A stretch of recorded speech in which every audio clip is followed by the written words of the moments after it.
Welcome, everyone, to the Islanders Never Say Die podcast. I'm your host, TJ, and with me here, as always, is our NHL analyst and expert, the grumpy old man. They say there's no shame in his game because he's always the same. That's me. Before we get into anything, I just want to touch on a couple of comments. We haven't been on for, I want to say a week and a couple of days. And the people have not forgotten about TJ. Chris Stearman says, so is this happening tonight? Or are we just waiting for TJ to fix his hair? And immediately after that, JG says, what hair? So TJ, the people have not forgotten about you or your rapidly receding hairline. I'm just hoping that you're happy. I was hoping maybe people had forgotten or remembered me as having much more, flowing locks of hair than I currently have. So unfortunately, Grumpy, the people are too smart or too quick-witted, the listeners of this show, to have forgotten about my lack or my being follically challenged. So yes, for those of you who are, new to the show or even who have always listened to the show, we've been away. I want to say for the last few Saturdays and even last Wednesday. Scheduling issues on my side, not on Grumpy side. I'll say scheduling issues. Scheduling issues. I'm a professional. Is that what it is? You're a professional. Mm-hmm. I'm not. That's what I don't know. I didn't say that. It seems like you're intimating that, Grumpy, but that's what I'm a professional. I'm always available.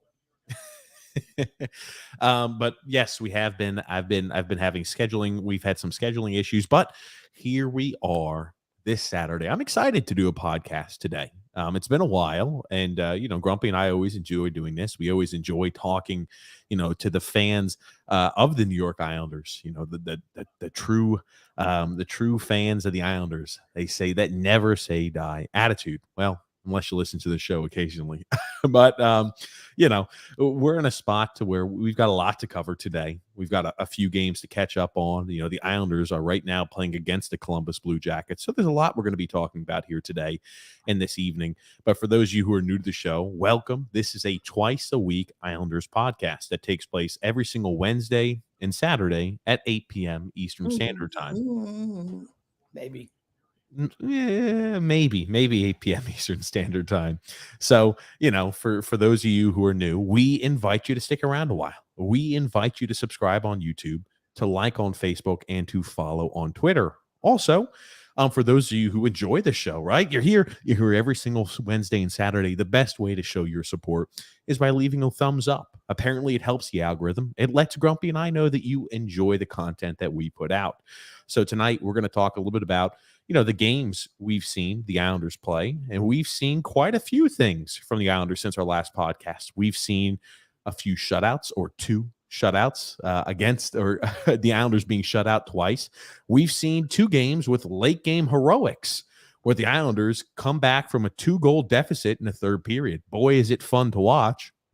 But we're going to talk a little bit about those games, and we're going to be breaking down tonight's action against the Columbus Blue Jackets. So, there's a lot to talk about here, and we're not going to delay or delay this any further. But Grumpy, I kind of want to ask, your opinion of the games we've seen here. There's been 4 games since we've last podcasted, Grumpy. Right, and we talked about has to be like 3-1, right? Looking at the teams, a minimum of 3-1. We were playing Detroit, Arizona, the Rangers, and St. Louis, I believe, were the 4 teams we were playing, correct? Yep. Detroit, the Calgary Flames, Rangers, and the Arizona Coyotes. Okay. And I said 3-1. Ideally, right? We wanted 3-1. We got, you look at the games, right? It's a home game against the Rangers. I'm sorry, it's an away game against the Rangers. My apologies. But you've got that home game against the Calgary Flames, who were struggling and are struggling. I think they were on a 5-game losing streak or a 4-game losing streak at that time period. We've got the Detroit Red Wings. I'm a big homer for the Red Wings, but I don't think they're there just quite yet. But they're off to a good start this season. The lowly Arizona Coyotes. Ideally, you want to come away with a win against them, and we've got the Rangers. So those are 2-1-1 or 3-1 is kind of what we were expecting. Well, 3-1. I was saying 3-1. That's what I was expecting. We go 2-2. Okay. But I'm looking at the 2 teams we lost to. Detroit, they're just horrible defensively, and we should get shut out by them. I thought we played uninspired. And then against the Arizona Coyotes, one of the worst teams in the league, we get shut out by them as well. I'm just kind of baffled by this whole thing. And I don't know what to make of this team. I really don't. We come out, and even against Calgary and the Rangers, I thought we were outplayed for certainly the first two periods of both games. And then all of a sudden, we light it up and play great in the third period. I'm just at a loss for what this team is about right now. I'm flummoxed. I wouldn't necessarily say I'm at a loss for what the team is. The team has struggled this year in the first period. If we look at the amount of goals we've conceded, the amount of goals we've scored, we have not had great first periods. And what we've had to been reliant upon, and again, it's early, right? So everything we're saying, take with a grain of salt. We're only 15 games. And after tonight's game, it's going to be 16 games into the regular season. So, we're in a situation, in a spot where first periods, we don't play great hockey per se, or don't come away with a huge score differential in our favor. But, in that third period, I know at one point we led the NHL in third period goals. And you look at those games against the Rangers and that game against the Calgary Flames, the Flames had a few guys out in the back end. I think they had two of their starting six defensemen or top six defensemen out. But we came from behind and had late game heroics to help put us over the top against two, I would argue, I know some were struggling early, but two very good hockey organizations, the Calgary Flames and the Rangers. Both of those teams are good hockey clubs. And the Rangers are, off to a good start. The Flames are struggling a bit. They're sputtering, but those late game heroics, they're really fun to watch as a fan. But you don't want to have to always say we're having to have an unbelievable third period to put us in the lead or to help us win games. It's not sustainable. It's not sustainable. I mean, that's the whole thing. Yeah, all right, it's exciting. I mean, if you would ask me going into the season, hey, is this going to be a cardiac kids type group where, we're coming back at the end of games, just balls to the wall? No, I wouldn't have said that. I'm still not going to say that. But I'm just, like I said, for me, it's like, I don't understand why we can look so bad for two periods at a time. Then it seems like the other team takes a lead. They're going to coast to victory, and then they kind of fall asleep. And here's one thing. In both those games against Calgary and the Rangers, we scored within the first minute going to the third period. Then all the momentum's coming, and the other teams are kind of lost and scrambling, and we kind of took it over. I'm baffled by how we can look so bad for a couple of periods and then look great in a third period. Like I said, I can say that I do not have a finger on the pulse of this team yet at all. To give you guys an update during our little speak, the Columbus Blue Jackets have scored. They're up 1-0, and Johnny Gaudreau just missed a point blank chance.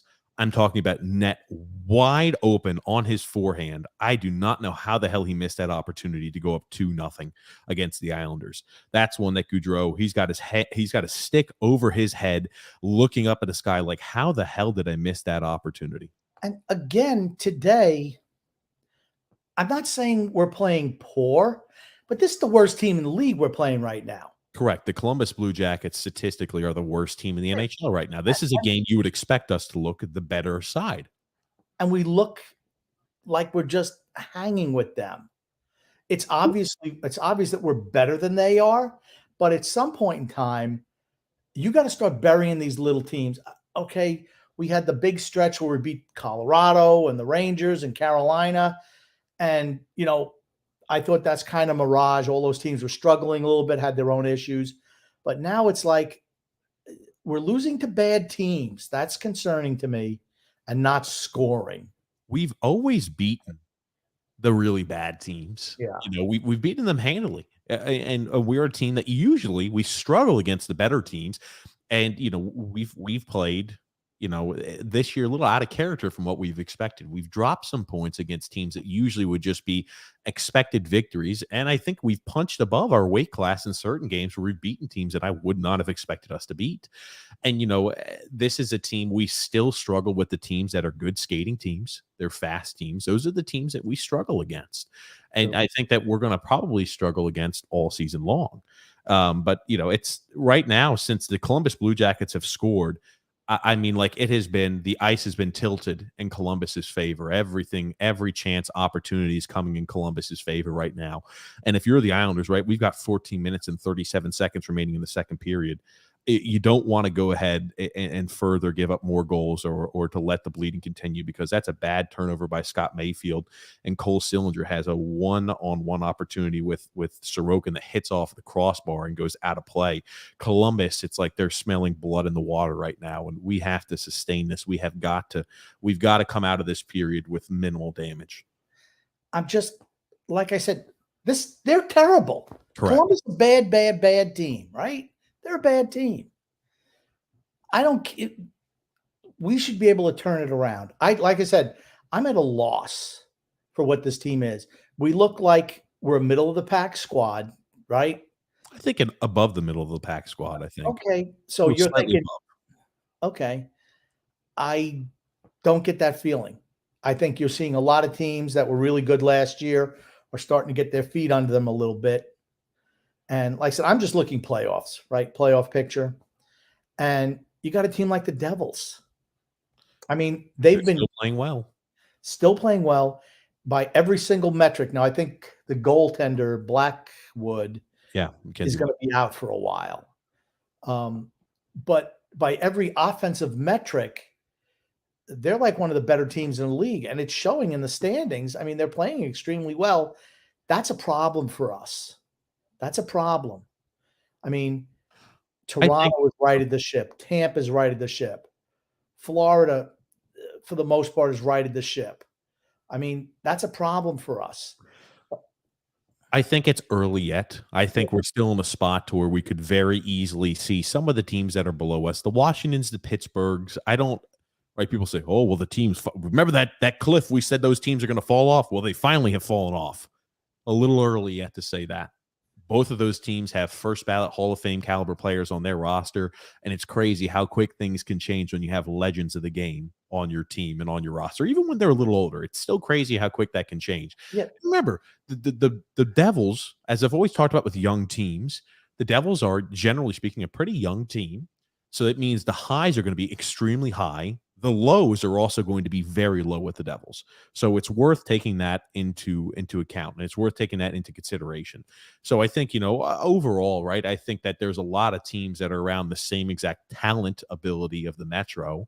I think the Islanders, as I've mentioned from the beginning of the season, I'll mention till the end of the season, I think we are a slightly above average team. And, could we make the playoffs? Absolutely. I think we have a chance to make the playoffs. Do I think we can win a cup with the way the team's currently constituted? Got a long way to go. I'd say probably not if you pinned me up and made me answer that question today. But, we haven't looked great so far today. And this is, again, worst team in the league. So, take it and discern that information what you will. Could you imagine if I don't think we will get shut out today, but could you imagine if we're shut out today? That would be the third time we're shut out in 5 games, because when we lost to the Red Wings, the Red Wings looked, man, did they look good. They were so fast. And Lane Lambert came out after his post-game interview and said, we didn't skate hard enough. I didn't like the effort level out there on the ice. We need to do better than that. And we were shut out recently as well, Grumpy, by the Arizona Coyotes. I wouldn't consider them a defensive juggernaut. No, but we also didn't play well against Calgary or the Rangers for the majority of the time. But it was that late game heroics that makes it fantastic as a fan to watch, really fun as a fan to watch, but automatically causes us a little bit of a concern, because it's not, I don't feel very comfortable saying I would like our team to be down 2 goals entering the third period or 3 goals entering the third period and have a heroic comeback to force either overtime or to win a game. Just not sustainable, I don't think. Right. It's not. I mean, it's just not. For me, like I said, I always say, okay, when I look at teams that go on big, long winning streaks, like 12, 13 games in a row, and you can see when it's starting to get ready to stop, where they're still winning games, but they're not looking good. They're just getting a bounce here and there, where at the beginning of the streak, they're just dominating everybody. I almost felt that's kind of what we've been like in this little stretch, where we beat a couple of teams that we probably shouldn't have beat, but we managed to win. And then you see us lose to Arizona, which is to me just it's like it just shouldn't happen. Just shouldn't happen. And I don't think we're going to lose to Columbus today. Columbus is terrible. They're Yes. terrible. I think we're going to beat Columbus. We're going to find a way. We're going to find a way to score. We're going to. Oh, here we go too. Brock Nelson just evens things up. They go ahead and have a nice cross ice pass or a cross ice pass there. Brock Nelson able to redirect a pass in front of the net into the net. 1-1 the Islanders against Columbus. So again, Columbus is the worst team in the league. I would be utterly shocked if we find a way to lose. Yeah, we're not losing to Columbus today. I cannot imagine us losing to Columbus. But it's like we're playing poorly and then we'll get one break and we score. I mean, okay, it's good to have that ability, but Wow. it's Did you just see that goal really quickly? I'm sorry. Did you see that? That's the first Islander goal in 92 minutes of action. So we had not scored in quite some time. But my God, you want to talk about the goal? The Korpisalo's way out of position, put out of the net. around. That's correct. And it's you expect to get goals that don't necessarily look pretty against really crappy teams because they find a way to let in goals against every situation and against every team. This is not a team I expect us to lose against. This is a team you've got to win. You got to beat the worst team in the league. Sorry. But look who's been performing well. Brock Nelson's been performing well. Average Anders has been putting some shots in the net. And even though he hasn't scored a goal, Matt Barzal has been really, really good. The two best players, I think, or the three best players I've seen on this team early, and I'll say three because I think that I think these players have been a cut above. I think Sorokin has been, again, the best player on this team. He just comes up with a huge save with a point-blank opportunity with Columbus coming through. I mean, Sorokin has been unbelievable. Top 3 netminder in the NHL good. Absolutely fantastic this year. Barzal has been fantastic this year with creating the playmaking ability and providing his teammates with prime opportunities to score. And I love what I've seen on the offensive side of the puck from Noah Dobson. All three of those guys have been really impressive so far this year. Yeah, and I'm going to say Brock Nelson has picked his play up without a doubt. I've always been a Brock Nelson guy. I've always expected a lot from him. I know you haven't, but I have. Yeah, and Average Anders Lee is doing the one thing he does well. He's doing that well.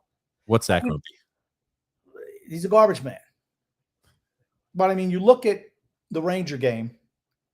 The Rangers have a goal called back, which, man, that looked like it was across the end line, but they didn't call it on the ice. There was no way they were going to overrule it. And that kind of was the impetus for us turning that game around. Whereas if it's, 4-1, probably not coming back in that game.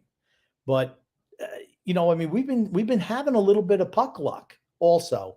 So, and it all, like I said, by the end of the year, all that stuff evens out. So we're going to have to really start cashing in early on that. It's the same thing I mentioned last podcast. And it's in a commenter or a viewer of the show or listener to the show said, whose dog was kicked? We were talking on last podcast. But, I was talking about the sustainability of some of these things. I was talking about a penalty kill, right? We were off to the best start, or best penalty kill in the league, or one of the best penalty kills in the league. I said, all that shit's going to even itself out. We're not going to be killing 95% of our power or the opponent's power plays. And like we've given up goals on power play opportunity after power play opportunity as of recent. I mean, that stuff evens itself out. And, we've always talked about the sustainability. And, you'd like to see us, we've dominated a few teams, and a lot of teams we've had to have huge comebacks. I will say one thing we've mentioned about the heroic and late game heroics. Is it sustainable? No. But it does tell me one thing that's positive about this team. The team has no quit. That's for certain. Doesn't matter whether we're down 2 goals, 3 goals in the third period like we were against Colorado. We will never quit on Lane. At least right now, they're not quitting on Lane Lambert. They have 100% energy. They are drinking the Lane Lambert Kool-Aid. And that is something that is extremely important for a team's success. They have to be all in behind the coach. Right, without a doubt. And here's the one big advantage that we have over, I think, just about every team in the league is who we have in net. Fantastic. I think top 3 netminder. I mean, he's fantastic. I cannot speak enough about Sorokin, right? You gotta lock Sorokin up long term. I tell you, he has been unbelievable. Oh, well, Columbus has found a way to take a lead once again. They get a long breakout pass from their own end. They split Dobson and Romanov, and they have a pretty much, I'd say, almost what's equivalent to a breakaway opportunity almost for I can't tell who that is for Columbus, number 52, and he goes ahead and puts a backhander top shelf.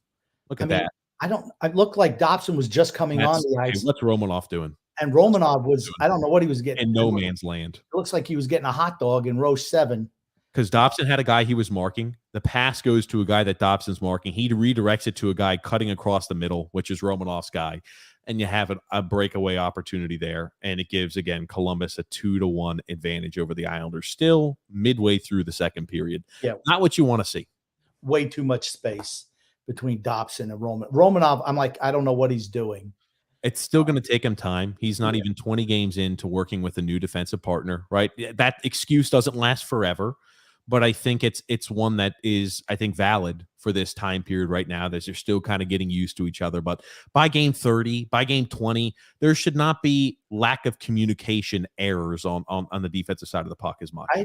I mean, all he has to do is have his head up and see where Dobson looked like he was just coming onto the ice.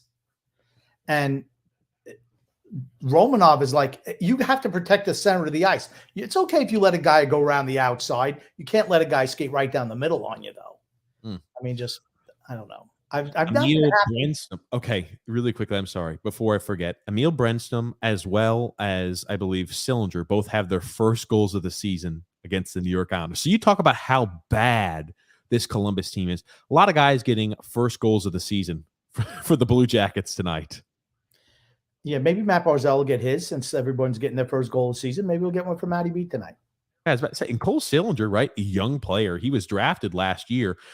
I mean, I think he was like around the teens of a selection, maybe 19 or like 12, something like, maybe he wasn't a teen. He was like 12, but he played extremely well last year. And he was one of those guys that were on, the short list for Calder Trophy.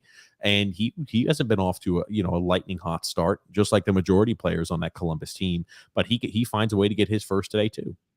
I just hope that Johnny Gaudreau's wife is enjoying her time, whatever healthcare organization she's working for, because I guarantee he's not enjoying his time on the ice. Did you see that every single time Gaudreau has been touching the puck tonight, the Islanders have been booing him? Boo! Every single time without heed.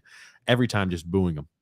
They should be booing the general managers, who they should be booing. No, Lou did a great job, Grumpy, because this team didn't need to make any adjustments. Got to believe in the guys in the room. That's all, Grump. Okay. That's what we've been told. And right after early start to the season, after success, that's all we need. Just believe in the guys in the room. I still believe, we needed to make additions. I don't think we addressed the needs we truly had over the offseason. We did add a defenseman, which was important. But hey, the Islanders are going to get their first power play as Columbus is going to the box. Good. Let's see if we can score a power play goal. Wouldn't it just be nice if Matty B scores his first goal on a little power play opportunity on this chance? It would be nice. It would. But I'm sorry. I want to go back. He's doing everything but put the puck in the net right now. I know people are going to be shitting on him because he's got 0 goals. TJ Grump, he's played 15 games and has 0 goals this season. Yes, I understand.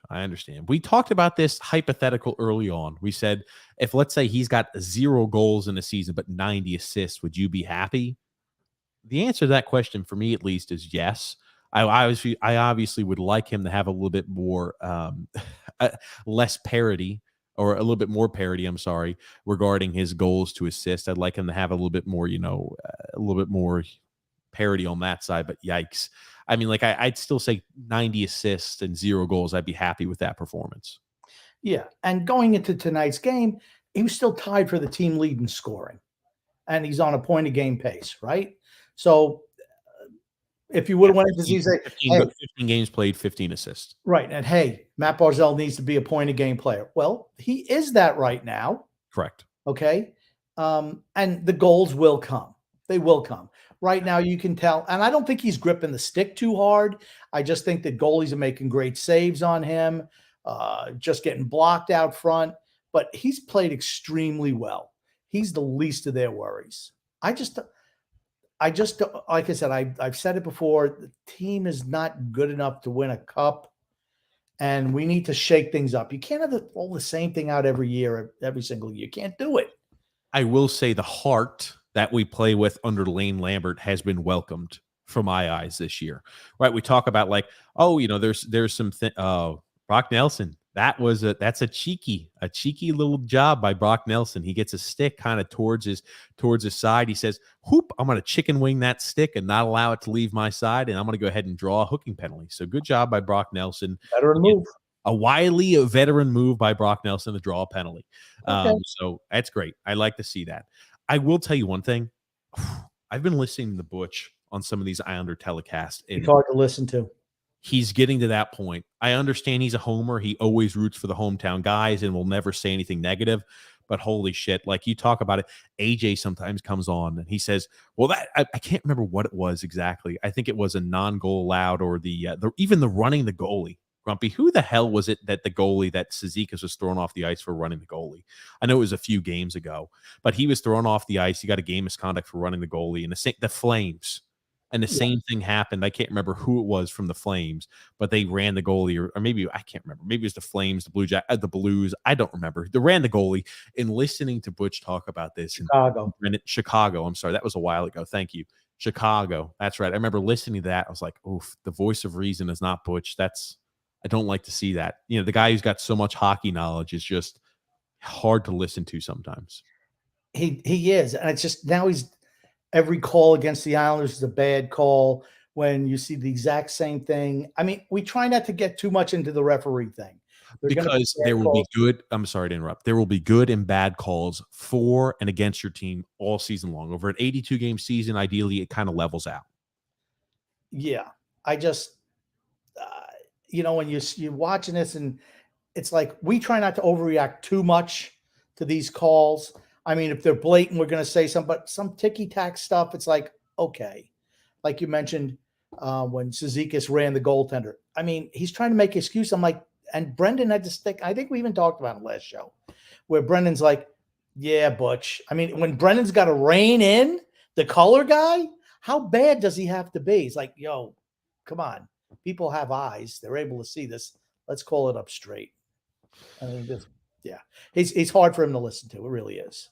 And it's unfortunate, too, because that's a guy who's forgotten more about hockey than Grumpy and I would ever know. But I'm like, it's just the lack of impartiality.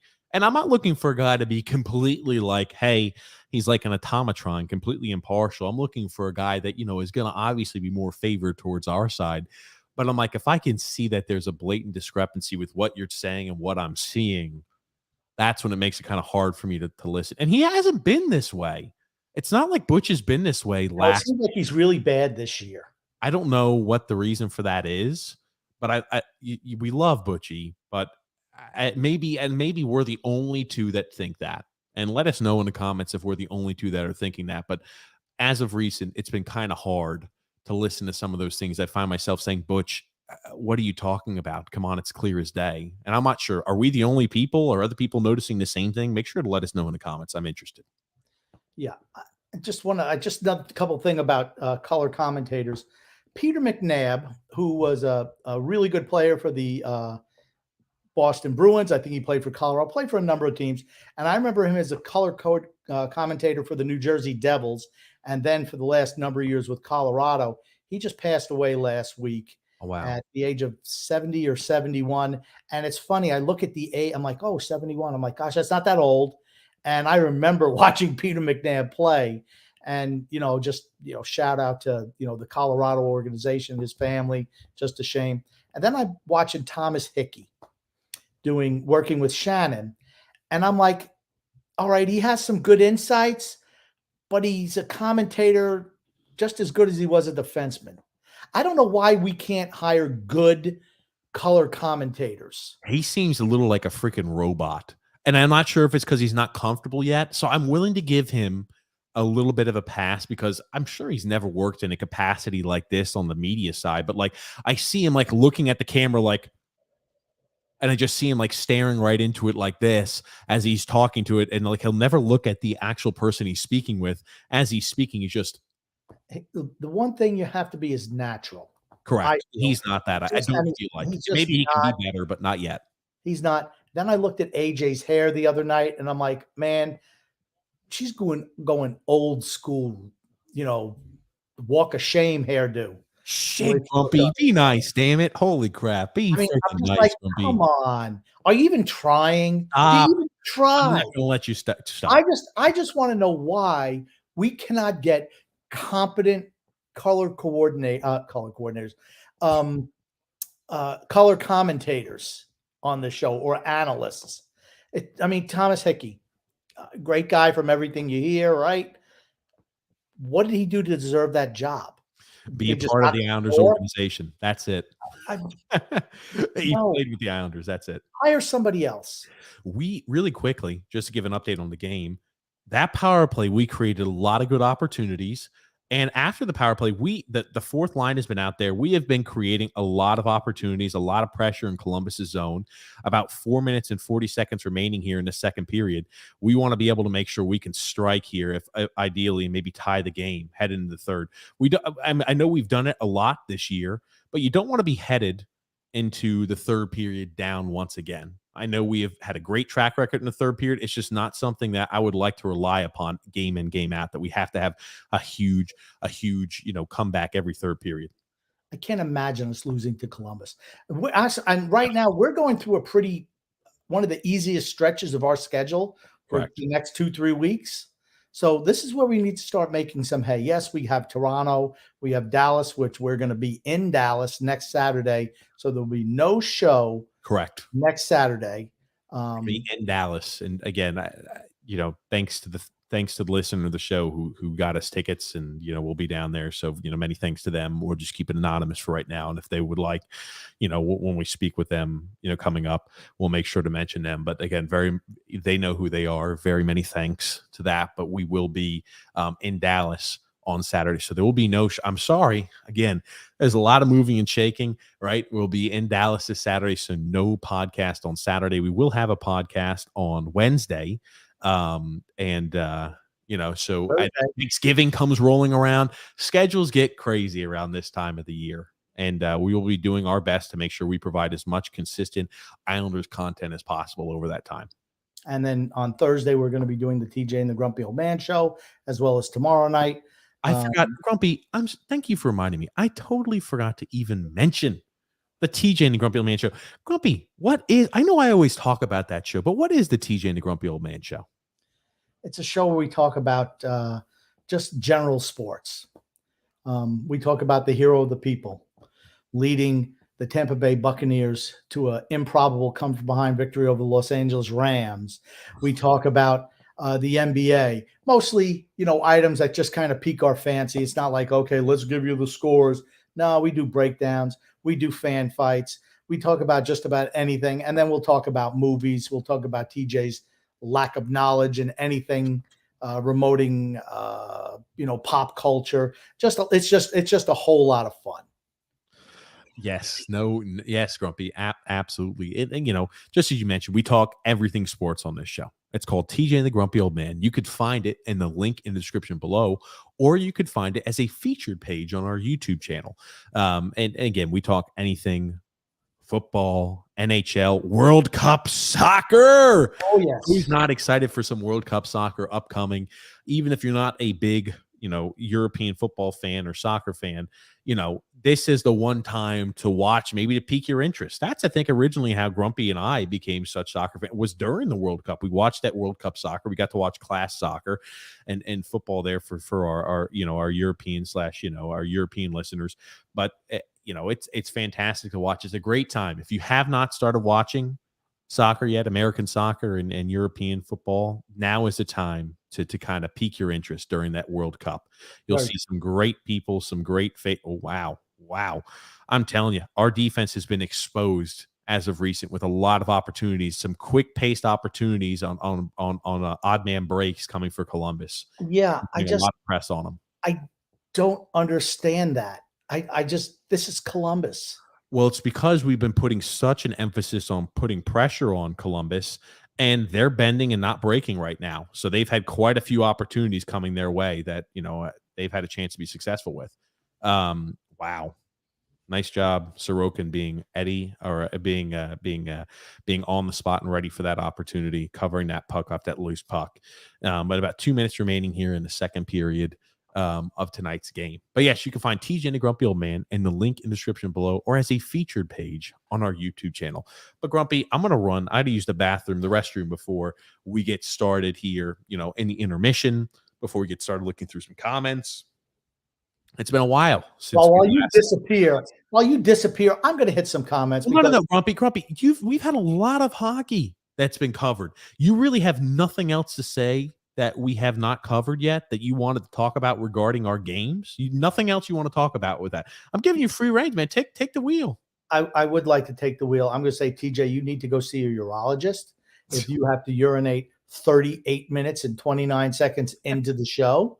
So that seems like a big issue that has not been resolved in the last week and a half. Me, I can go the whole show. TJ obviously can't.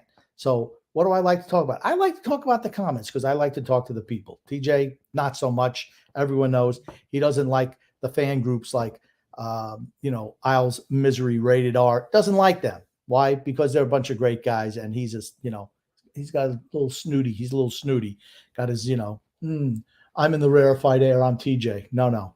I'm a man of the people. TJ, not so much. But I am going to touch on some other comments. Why not? And then we can go talk about the rest of the game here, where the Islanders are still behind 2-1. Haven't looked particularly great. But it's obvious that they're the better team over Columbus. But Sorokin has once again been outstanding tonight. And if he wasn't in net, I would hate to think what the score of this game would be. That's just how good he's been today. Here are more people like Joseph C saying TJ was only 9 minutes late. He's getting better. And here's the thing. This was at 8:27. The Islanders have just scored in the last 45 seconds. Looks like Brock Nelson, again, his second goal of the night to knot it up at 2. I'm not surprised, honestly. I'll have to see the replay. I just saw the celebration. But the Islanders are the better team. There's no way they should lose to Columbus, honestly. And let's see what happens here with Korpisalo. Aho, once again, skating behind the net. I don't know what the hell Korpisalo's doing. He's just so far out of position all the time. And Brock Nelson just sneaks in on his offside this time and pops a puck home. Good job by Nelson. Korpisalo, I don't know what the hell you're doing. JG says the Islanders are like Forrest Gump's box of chocolates. You never know what you're going to get. 2 incredible comebacks, and then we lose to the Coyotes. And that was also losing to Detroit was terrible also. Wickerman says, nice period for the Islanders. We're in the last 35 seconds here. And the Islanders are putting on a tremendous amount of pressure. This is like when we've had those comeback games. It's like they score a goal and all of a sudden the other team is totally in scramble mode, regardless of who the opponent is. And we're like, no one can stop us. And I just don't understand it. I don't understand how we can be so bad for such long stretches and then just boom, burst of really great play. And it's not just the same guys either. It's just Columbus is just trying to get out of the period right now, which they will be able to do. So we're all knotted up at 2, at the end of 2. So it's going to come down to the third period. I expect the Islanders to take off and really put a quick end to Columbus here in the third period. That's just me. What can I say? Rob G says, glad to see you back. I want to talk Islanders hockey because my wife doesn't. LOL. Rob, join the club. The warden doesn't like to talk hockey unless she's, making fun of me in some way. So we're glad to be back. James Farrell says, looks like the Islanders going back to not scoring. Yes, that's also been an issue. But today, thanks to Brock Nelson, we have 2 goals and we're not up at 2 after 2. I was about to say, with that goal, Grumpy, how the hell does Columbus, right? We see why they're the worst team in the NHL. That's a shot opportunity that, how does nobody mark? You've got not only Johnny Gaudreau, but the left defenseman who's just standing there watching the puck, not looking for a man to mark. And you got Brock Nelson, who has an unimpeded chance. Korpisalo almost makes a save on that shot, but it was a hell of a job by bearing that by Brock Nelson. Brock Nelson has 10 of our team shots tonight. He's looked fantastic. He's been fantastic. Right. I guess maybe I'm going to have to add, and I said the 3 players I'm very, very excited with their play so far this year. You've got to have Brock Nelson on the list too, right? I'm not just saying because of tonight's performance, but he's played really solid hockey too. I've always been a Brock guy, and he is a guy who has not taken a step back even after Barry Trotz has left, which is something I said that was a possibility, but he hasn't. He struggled a little bit early on, the first number of games, but he's absolutely picked it up. He's been really, really good. And I'm nothing if not fair. I always say it. His name is Croc for a reason, but he's played extremely well these last couple of weeks, without a doubt. Leading goal scorer, just done a nice job. And 2 goals tonight. Mm-hmm. Absolutely. Grumpy, what did you cover when I was going? Sorry, I didn't have a chance to listen. Did you go through comments, or did you talk about anything? Just a couple of comments. I got to Rob. This guy, I said, talk with what you want to talk about, Grumpy, and he jumps right to the comments. I like to talk to the people. See, that's what I said. That TJ doesn't care about the people. He's got is that what stick up his butt. He's a little snooty. Where I like to talk about the fan book, the Facebook fan groups like Isles Misery Rated R. TJ doesn't like them because they're regular guys. Jesus, see, that's the type of thing. So that's why I'm trying to align myself with the people, and you align with whoever you align that with. Miserable Facebook. The Hollywood elites. Why don't you go align yourself with that? Yeah, that's what I'm a part of, right, Grumpy? That's 100% accurate. But we really put pressure on at the end of the second period. And Columbus, right? Shit, the way they were playing, they needed to regroup. You just had that feeling after the power play, after we started carrying momentum, that, hey, we're going to score. And this is a game, I'll be honest, right? I feel confident with the Islanders' third period record that we probably come away with a win here, possibly in regulation. This is not a game the Islanders can afford to lose. I know it's early in the season. Oh, there's no such thing as a must-win game. You can't be losing to the worst team in the NHL. Statistically, the worst team in the NHL. Just can't be doing that. This is a game you got to come away with 2 points in. I don't care if it goes to overtime because a loser's point to Columbus really doesn't mean anything. But this is a game you got to come away with 2 points in. True. And like I said, to me, Sorokin making some big saves. Huge. You feel confident. Almost breakaway, he's going to stop that. I mean, do you really, if you look at some of these other teams, oh God, breakaway, there's going to be a goal. When I see a breakaway on Sorokin, I'm like, he's going to stop that. It almost surprises me when they score on him, honestly. It's like, oh, really? Okay. One thing I'll also mention too to you, Grump, is I feel like the goaltending in the league, and this is something I was talking about with Phil's Facts, your favorite Grumpy, Phil's Facts. I was saying I feel like a lot of goalies in the league this year have not been up to snuff. I feel like a lot of goalies, I feel like the talent of the goalie pool in the NHL is really down. If we look at through history, we've had time periods where there have been fantastic netminders, where there's so many great goalies in the league all at once. I don't feel like that's the case at this time period. Well, to me, is it the goaltending or is it the style of play in the NHL now? That could possibly be it too. I mean, I think it's more run and gun style than it has been. Why? Because you're seeing teams get away from the bigger players, the slower players who, they have to clog things up to be effective in the league. Now it's like, hey, everything fire engine hockey all the time. You're going to see goals go up. That's what the NHL wants anyway. That's what they want. So, that's why I feel in almost all the games that we play, we have the distinct advantage in net. Even like I said, 2-on-1s, point blank chances. Sorokin's going to make the save, 9 times out of 10. And I just don't feel that way against other goalies. I look at them, I'm like, thank God we don't have those guys in goal. Almost every single game I watch, I'm like, man, I'm so glad we have Sorokin. Because if we had a guy like, whoever from whatever. Name them, 28 other teams or maybe 25 other teams in the league, we'd be with a much different record. Without a doubt. I mean, I can't tell you how many games he's made 3 or 4 big saves at big times where a goal here or there, and that's the game's over. And he'll come up with a big save. He did it. He's done it again tonight. If Columbus goes up, 3 or 4-1, chances of them coming back are probably slim and none, even though we've done it a couple of times in the last week or so. It's still, you can't count on that. No, it's not something I feel confident relying upon on a night in, night out basis. That simple. You So look at a team like Buffalo, okay? Young team, and you can see them getting better, but they yes. have no one in net. Their goaltending is just terrible.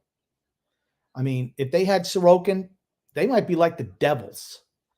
That's how good. I mean, but they've looked really good on the offensive side of the puck. They don't have a goaltender. I mean, you look at the Devils, right? Okay, their goaltending's been better, but my gosh, if they had Sorokin, they might even be undefeated. I mean, I mean, they've been great. You look at Boston, right? You look at Toronto. Toronto's turned it around, but how many games you look at early on? It's like, man, their goaltending really sucks. Sure, people were worried. Oh, Toronto's going to fire Kyle Dubas. Really? You know what I mean? Like, I would say the Toronto Maple Leafs, I know, even off to a slow start. And people are like, oh, man, they're going to put Barry Trotz in charge over there because he wants to be with an original six team. Watch out, Barry Trotz to the Toronto Maple Leafs. Yeah, No I freaking mean, chance. Toronto is a well put together team. People are like, oh, well, they fell off because these people you listen to online and look at online, they're so quick to cast stones from a team that historically has been extremely well in the regular season, and if they get off to a little bit of a slow start, and vice versa, team that has been above average but is off to a fast start in the regular season, so quick to praise and cheer those teams. it's early, right? It's Right. early. Like I said, we don't know who's what yet. Okay. Yeah. Like I said, early in the season, to me, it was really important the Islanders got off to a fast start, though. I didn't think we could have come out 3-7. You start in a hole like that, you're kind of done. It's just too much ground to make up. But I mean, you see teams that are scuffling around at 500, the good teams in the league. They're going to turn it around for the most part, right? I don't see the Tampa Bay Lightning missing out on the postseason, right? They've got, they're 7-6-1. I don't expect them to miss the postseason. I just don't see that. Toronto Maple Leafs, they started to turn things around late. They're 7-5-3. I don't see them missing out on the postseason, right? The Florida Panthers, 8-6-1, slightly above average. Yeah, I think that's going to head more in their favor as the season continues. I don't see the Florida Panthers being an average hockey club. The same thing with Toronto, the same thing with the Tampa Bay Lightning, right? So, it's off to a lot of fake hockey. And Andy Francis, our friend of the show, Andy Francis said a lot of fake hockey is played in October and early in the season like that, meaning that it's really tough to discern when you're about 10 games in exactly what the team is. You see a lot of late game heroics. You see a lot of fantastic winning streaks, and you say, oh, wow, are the Boston Bruins really that good? 12-2? Absolutely not. They're not a 12-2 caliber team. And we look at the Devils, right? They're not an 11-3 caliber team like they are right now tonight. They're, a better hockey team than they were in the past, but they're not as good as their record indicates this early. No. I mean, you look at Buffalo, right? A week and a half ago, they were 7-3. Now they're 7-7. I mean, they hemorrhage goals. They can score, but man, they give up a lot of goals. The Devils are a little bit different. I'm going to tell you what, they've surprised me. I'm shocked they're surprised. I already told you this year, beginning the season, I said the Devils are a much better team than you give them credit to. A lot of injuries last year, right? That's another thing. Knocking on wood, the Islanders have been very lucky with the injury bug. None. Even Cal Clutterbuck, who went out, right? He was immediately right back into the lineup. He's in the lineup again tonight. Cizikas healthy again. We've been very lucky with the injury bug. The Devils had a lot of injuries last year. Yeah, we've had no injuries this year. None. Yeah, none. correct. None. But I don't expect that to continue over an 82-game season, but maybe it does. And we've mentioned it before. Our physio staff really does a great job. For an older group, we don't get a whole lot of injuries. Yep. Even that's, the caliber of the player or, what they're able to tough through or whatever. For some reason, we don't get a whole lot of injuries. We don't get a rash of injuries like these other teams do. Mm-hmm. Absolutely, Grumpy. Absolutely. I will say, if you're a Flames fan, we talk about the Flames, right? We talked about how we beat them earlier on. Man, I just looked at it. They have really been struggling, Grumpy. Holy shit, have they been struggling? Yeah. I mean, right now, I'm looking at it. The West is they're on a 7-game losing streak, the Calgary Flames. Yeah. Some in overtime, some in regulation, a 7-game losing streak. So, I mean, like, yeah, those Western Conference teams are nowhere near as good as I believe the Eastern Conference teams. Okay, look who they lost. Matt Tkachuk was a monstrous loss for them, just Yeah. monstrous. And they changed so much of the team up. Huberdeau, right? Okay, you know what? He's a guy who I thought was a product of Alexander Barkov for the most part. Yeah. And, they're missing some of those intangibles without a doubt that were brought. I mean, they were a tough team to play. Now they have a different type player, and that's tough. Sometimes the players don't fit what the coaching staff wants to do. It also is worth saying for the Calgary Flames, they are missing 2 of their top 6 defensemen. So it's essentially right now, you've got a situation to where Sutter is playing pretty much 4 defensemen out there on the ice, and those bottom pairing defensemen play like 6 minutes a night. So you're asking your top 4 defensemen to be playing almost like 26, 27 minutes a night. That's not sustainable for a team to do and be successful. So, you're missing two top 6 defensemen for Calgary. Maybe that plays a little bit into the reason why they are on a 7-game losing streak. And you look at Columbus too, right? I think the average age of their defense is like 24 years old. Yep. So does it shock me that they go through, again, some games where it's just like they're hemmed in their own zone, they can't do anything to get out? No, it doesn't shock me. And they have a kid who played the third period with a broken ankle against Philadelphia, the last game. I think they beat Philadelphia. And thank goodness Philadelphia has returned back to the netherworld where they belong. But yeah, he broke an ankle. He's going to be out 6 to 8 weeks, but he played through the game. I think they only had like 3 defensemen at the end. I don't know. They were talking about it early in the game, but the show was starting, so I didn't focus up on it.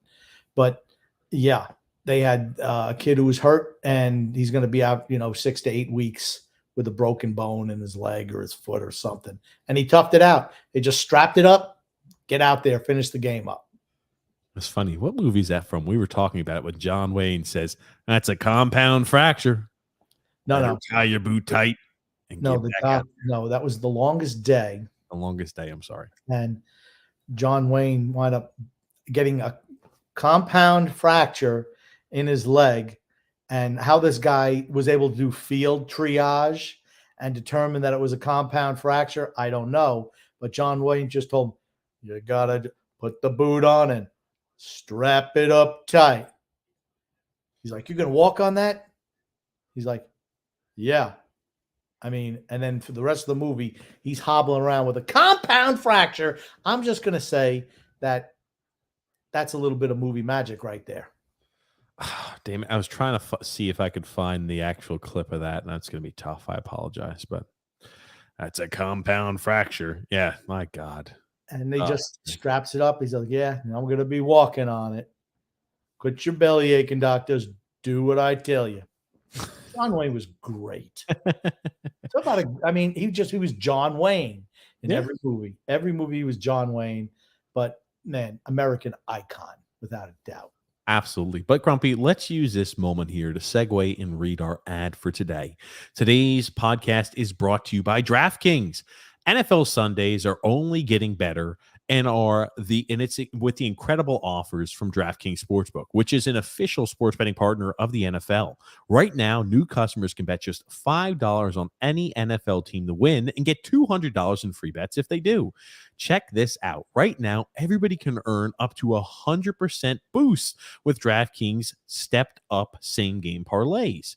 Go to the DraftKings Sportsbook app and place a same game parlay and combine multiple bets like which team will win, play your props and point totals to increase your odds of winning or increase your payout. So, for example, you could say, not only do I expect Tom Brady to throw for under 300 passing yards and less than 1 touchdown, Grumpy, you can also say you expect the Tampa Bay Buccaneers to lose. So you can do a lot of those for your people's champion, Grumpy. Especially if you want to piss money away. Oh, there it is. With bigger payouts, with payouts bigger than ever, DraftKings Sportsbook is my go-to when betting on the NFL. Download the DraftKings Sportsbook app now and use the promo code THPN and place $5 bet on the pregame money line and get $200 in free bets if your team wins. Only at DraftKings Sportsbook, an official sports betting partner of the NFL. Again, you must use promo code THPN. Minimum age and eligibility restrictions apply. See the show notes in the description for additional details. Yeah, that's good. Not half bad, TJ. I was about to say a little bit of a new ad read this week, Grumpy. And we know you struggle with those usually. I know. Usually it takes me about 15 ad reads in order to get it to running. So, by the time they move us to a new one, I've mastered the old one. Historically, you struggle with the new ad reads. Yeah, I do. I do. We're past that. We're past that. I want to mention it. Only 9 minutes late. Get better, TJ. I got to go ahead. I wanted to bring it because it's funny. I'm getting a compliment, Grumpy. I got to bring that up. Here's the thing. He said only 9 minutes late at 8:27. That makes him 27 minutes late, not 9.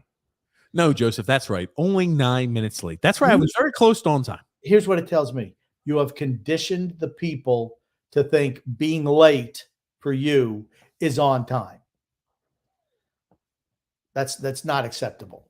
8 o'clock is 8 o'clock. Tony Cheese back, Grumpy, says, enough with this Howard Stern schedule. Looky there. Yes, I talked about that also. I figure I'm going to give you Grumpy. Jason C says, Grumpy! With excitement. You can go down to Declan at 8:33 p.m. Oh, wow. You've already gone through like the 8 p.m. TJ standard time. Oh, buddy, those fries. I haven't eaten dinner yet tonight. Ooh, some French fries. Let me ask you this, Grumpy. I was speaking. This is off topic. I was speaking with some individuals last Saturday. We had to travel out of state to go to weddings. So we had to travel a long way to go to a wedding, Grumpy. And we were having a discussion. Who has the best fast food French fries? And, people, this was the topic. Somebody didn't like Chick-fil-A because their French fries weren't good. I'm not a fan of the potato, like the waffle fry. I'm not a huge fan of it. Yeah, I was about to say the one thing that can make Chick-fil-A perfect if it had better French fries. But we were discussing who had the best fast food French fries. Grumpy, I'll let you respond first, and I'll kind of share my opinions. Steak and Shake. The shoestring French fries. Yeah, it used to be McDonald's, but they don't cook them enough. The worst thing is having a French fry that isn't cooked all the way, where they're soggy, or it's like I can taste the potato. Or you want the only thing I could taste is the grease, right, Grumpy? Yeah, no. French fries have to be cooked, and Steak and Shake does a good job of that. I've never had a soggy Steak and Shake French fry, and they are the shoestrings, but they're the best in my opinion. I think so too. Steak and Shake, the shoestring French fries are good. A French fry that I think is underrated is the Burger King French fry. I do thoroughly enjoy. I haven't eaten Burger King in a long time. I do thoroughly. Holy shit! What an opportunity by Columbus early. And looks like Sorokin's a little shook up right now. I don't like that. That is not good. Oh, buddy, no, he had to sprawl out. I'll tell you one thing. You want to end our season hopes of a postseason if Sorokin hurts a groin or has to miss 2 or 3 or 4 weeks. I mean, he looks like he's up. He does look a little shaken up. I hope it's nothing serious. Oh man, I tell you what. That skate blade came up and the kind of lucky. Up to his face and his neck. They lucky he didn't get slashed by the blade there, man. I tell you what, lucky they had the mask they have today. Jean-Gabriel Pageau gets walked around, and Pellick, to make it a tough, in tight decision, runs Patrick Laine into his own netminder. Gotta love that. Good gracious. I mean, thank goodness though he has the lower mask, because back in the old days, we had just covered the face, man. You could have got Clint Millar chucked. Yep. Everybody remembers that, where the blood just splurting on the ice. That was terrible. Mm-hmm. I'm sorry. To get back to this, though, I like Burger King French fries. Back to the French fries. Yeah. Back to the French fries. The reason why people are really here, I think Burger King French fries are underrated, man. I could go for some Burger King French fries, and I think you're right. The McDonald's French fries, it has the greatest variability. They could either be extremely underdone and awful, or if they're cooked the way they're supposed to be, they could be really top quality fries. Yep. But it's like, I'm telling you, I do not want to gamble it's a McDonald's fry. So I don't want to gamble the fact that, the workers aren't doing what they're supposed to do. But I like those Burger King French fries. They're, I think, a good, hearty, healthy French fry. I'm a big fan of those. I think they're an underrated French fry. And I don't like French fries that have like parts of the skin of the potato on them. No, I like those French fries. Those aren't bad. So like Wendy's fries are a little like that. no, yeah, I don't like them. I mean, I don't eat a whole lot of French fries, I don't either. but for me, it's steak and shake. Steak and shake French fries. So we've settled the debate, though. Pretty much. I've never run across anybody who likes the waffle fry at No, I hate. Chick-fil-A. I will not eat Chick-fil-A French fries. I was about to say I'd rather eat mac and cheese or soup or something else. I will not eat those French, and they still stick with them. There have to right for them to stick with it. I know it's Chick-fil-A's brand French fry, but I'm like, for that to be the case, there have to be people who like that French fry, right? I'm not a big fan of it. I don't know, but now here's the thing: the Chick-fil-A sandwiches are the best chicken sandwiches. Period. That's the only fast food I eat is Chick-fil-A, just because of their sandwiches are fantastic. They're the best. Yep. Nothing else even close in anything. I'm a burger guy, but man, Chick-fil-A sandwich is great. Absolutely. Minus the pickle and the butter. Yeah. Okay, Grumpy, I'll let you read Declan F's comment. Those losses, like the Arizona loss, hurt. We need to capitalize on all the games we're expected to win to have a successful regular season. 100% agree. But now we've beaten teams that walking in say, okay, that's a team we're probably going to lose to. The Carolinas, the Colorados, the Rangers on a regular basis. So, yes, but things kind of even out. I just want to say one thing. Why the hell are we playing Columbus 4 times this year and the Rangers 3 times? Makes no sense. We should always play the Rangers the maximum we can for the division. You should play every team in your division an absolute minimum of 4 times. None of this, hey, we got to make sure we play everybody in the Western Conference. You got to play the West Coast teams twice every year. I don't care. No, once a year, you alternate year to year if it's going to be a home game and a road game. That's the way you do it. And that's how you build back tougher and more fierce rivalries. Uh-oh. Was that delay a game? Or did it hit off of something? Is Columbus going to the box? Let's see. They're taking a look at it. He's going to the box. Young defenseman makes a dumb mistake. Bean for him. Flips that puck over the freaking. Oh my gosh. Look at the amount of empty seats in the arena. On a Saturday evening. Looky there. My God, what a dumb decision, Columbus. My God, I expect us to take the lead on this power play. I expect us to score on this power play too. I expect us to take a 3-2 lead, and then we'll score 1 or 2 empty net goals. We're gonna go, wow, we beat Columbus 5-2, guys. What they failed to realize is it was a 2-2 game until midway or towards the tail end of the third period, and it was one really where if Gaudreau pops that open shot into the net and they play a little bit better on their own side, it could have been different. But this is why Columbus is the worst team in the NHL. We should score on this power play. I feel confident, Grumpy. We're scoring on this power. Oh, we can only hope. Nelson. This is the one timer. Rob G said, TJ. Don't start with "I told you so" about the Red Wings. Oh, I didn't even mention that, but I'm a big guy. Hey, I've always said I think the Red Wings are a team that you can really be excited about for the future. Shutout, notwithstanding against us, they're a bad defensive team. They're not good enough defensively. They've got a lot of young defensemen, which is the reason why. Think about that. They got a lot of young defensemen too. Man, Korpisalo sucks. I'm sorry. He let in a goal? No. But he's just flopping around out there like a fish out of water. Yes. I will say I've noticed that about some of the teams we play against. I'm like, what the hell is the goalie? What do these goalies do? Have they ever even gone to goalie school? Or are they just somebody they pick out of the stands, just say, hey, just jump around out there? Goalie school. Is that kind of like when players have to go to face-off camp and face-off school? That. Yeah. Except to go to goalie school. I'm telling you, I noticed a lot of the goalies this year they've been underwhelming. And one thing that we have that other teams, for the most part, does not have is net front presence. Yes, bigger team that puts a big guy in front of the net that can disturb other goalies and defensemen who are a little. What the hell is Nelson doing? I mean, I think he's starting to smell himself a little bit. He's shanked 2 or 3 shots in his power play. Oh my God, is right. So bad he missed the net by 40 foot. Oh I'm no! like, come on. Oh, good gracious. And the Columbus Blue Jackets are back to full strength. Well, We didn't score on that power play opportunity. And who the hell made that pass where it was like they were almost passing to the Blue Jackets? That was Matt Barzal with a bad pass, but with tired legs. Freedom, fun, and adventure. Grumpy's got a comment. Look who's back again. Grumpy's back. Go Islanders. Go Dolphins. Go Dolphins. Go away, Josh Bailey. Okay, let's live. We can live with that. I think Freedom, Fun, Adventure meant to say, look who's back again. Grumpy's back. It was meant for like the song Grumpy. Okay. Hello, friend. Guess who's back?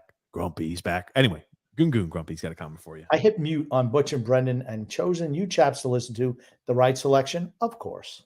Absolutely, Goon. Absolutely. By the by, I've got to mention this. Even with the crazy schedule, I know we're going to have Greg Prado on the show this November. We're going to have Mikey Ryan. By the way, we're going to have Mikey Ryan to talk from Islanders meetup. You and I both know Mikey there personally, Mr. Ryan Grumpy. Tomorrow, I forgot to tell you this, but I'm telling you this now. Do you remember Hockey Troll? Yes, I do. I thought of him last week. We're going to be on a show with him tomorrow at 5 p.m. Eastern Standard Time. Oh, thanks for letting me know. I'm letting you know now. But yes. It's so weird. I thought about him 2 or 3 days this week. I said, you know what? It's been quite a while since I talked to him. I wonder if he's alive. And yes, he's still alive. Well, there you go. See? Yes. So we'll have a chance. It'll be a fun little get together. No, I'm borderline clairvoyant. There's certain things that I think about things and they happen. Like when I start thinking about celebrities, they usually die. So that happens. Goodness gracious.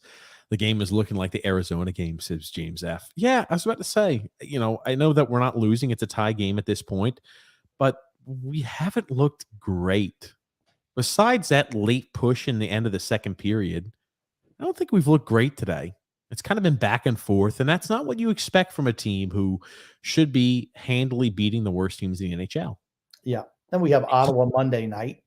Another Columbus just iced the puck with a dumb decision. I mean, like Columbus's back end, the defensemen, they're just making a lot of dumb penalties and dumb mistakes, and we've got to capitalize on them. Oh, Jean-Gabriel Pageau missed the opportunity, the chance to put a wide open opportunity in. Yikes. It happens. It does. I mean, right now, we're carrying the action here in the third period. Got that early power play. Like I said, Columbus is just bad. We can't lose to Columbus. Sorry. They're the worst team in the league for a reason. Yeah. Brian B said nothing to figure out a 500 team at best. I think we'll be slightly above 500.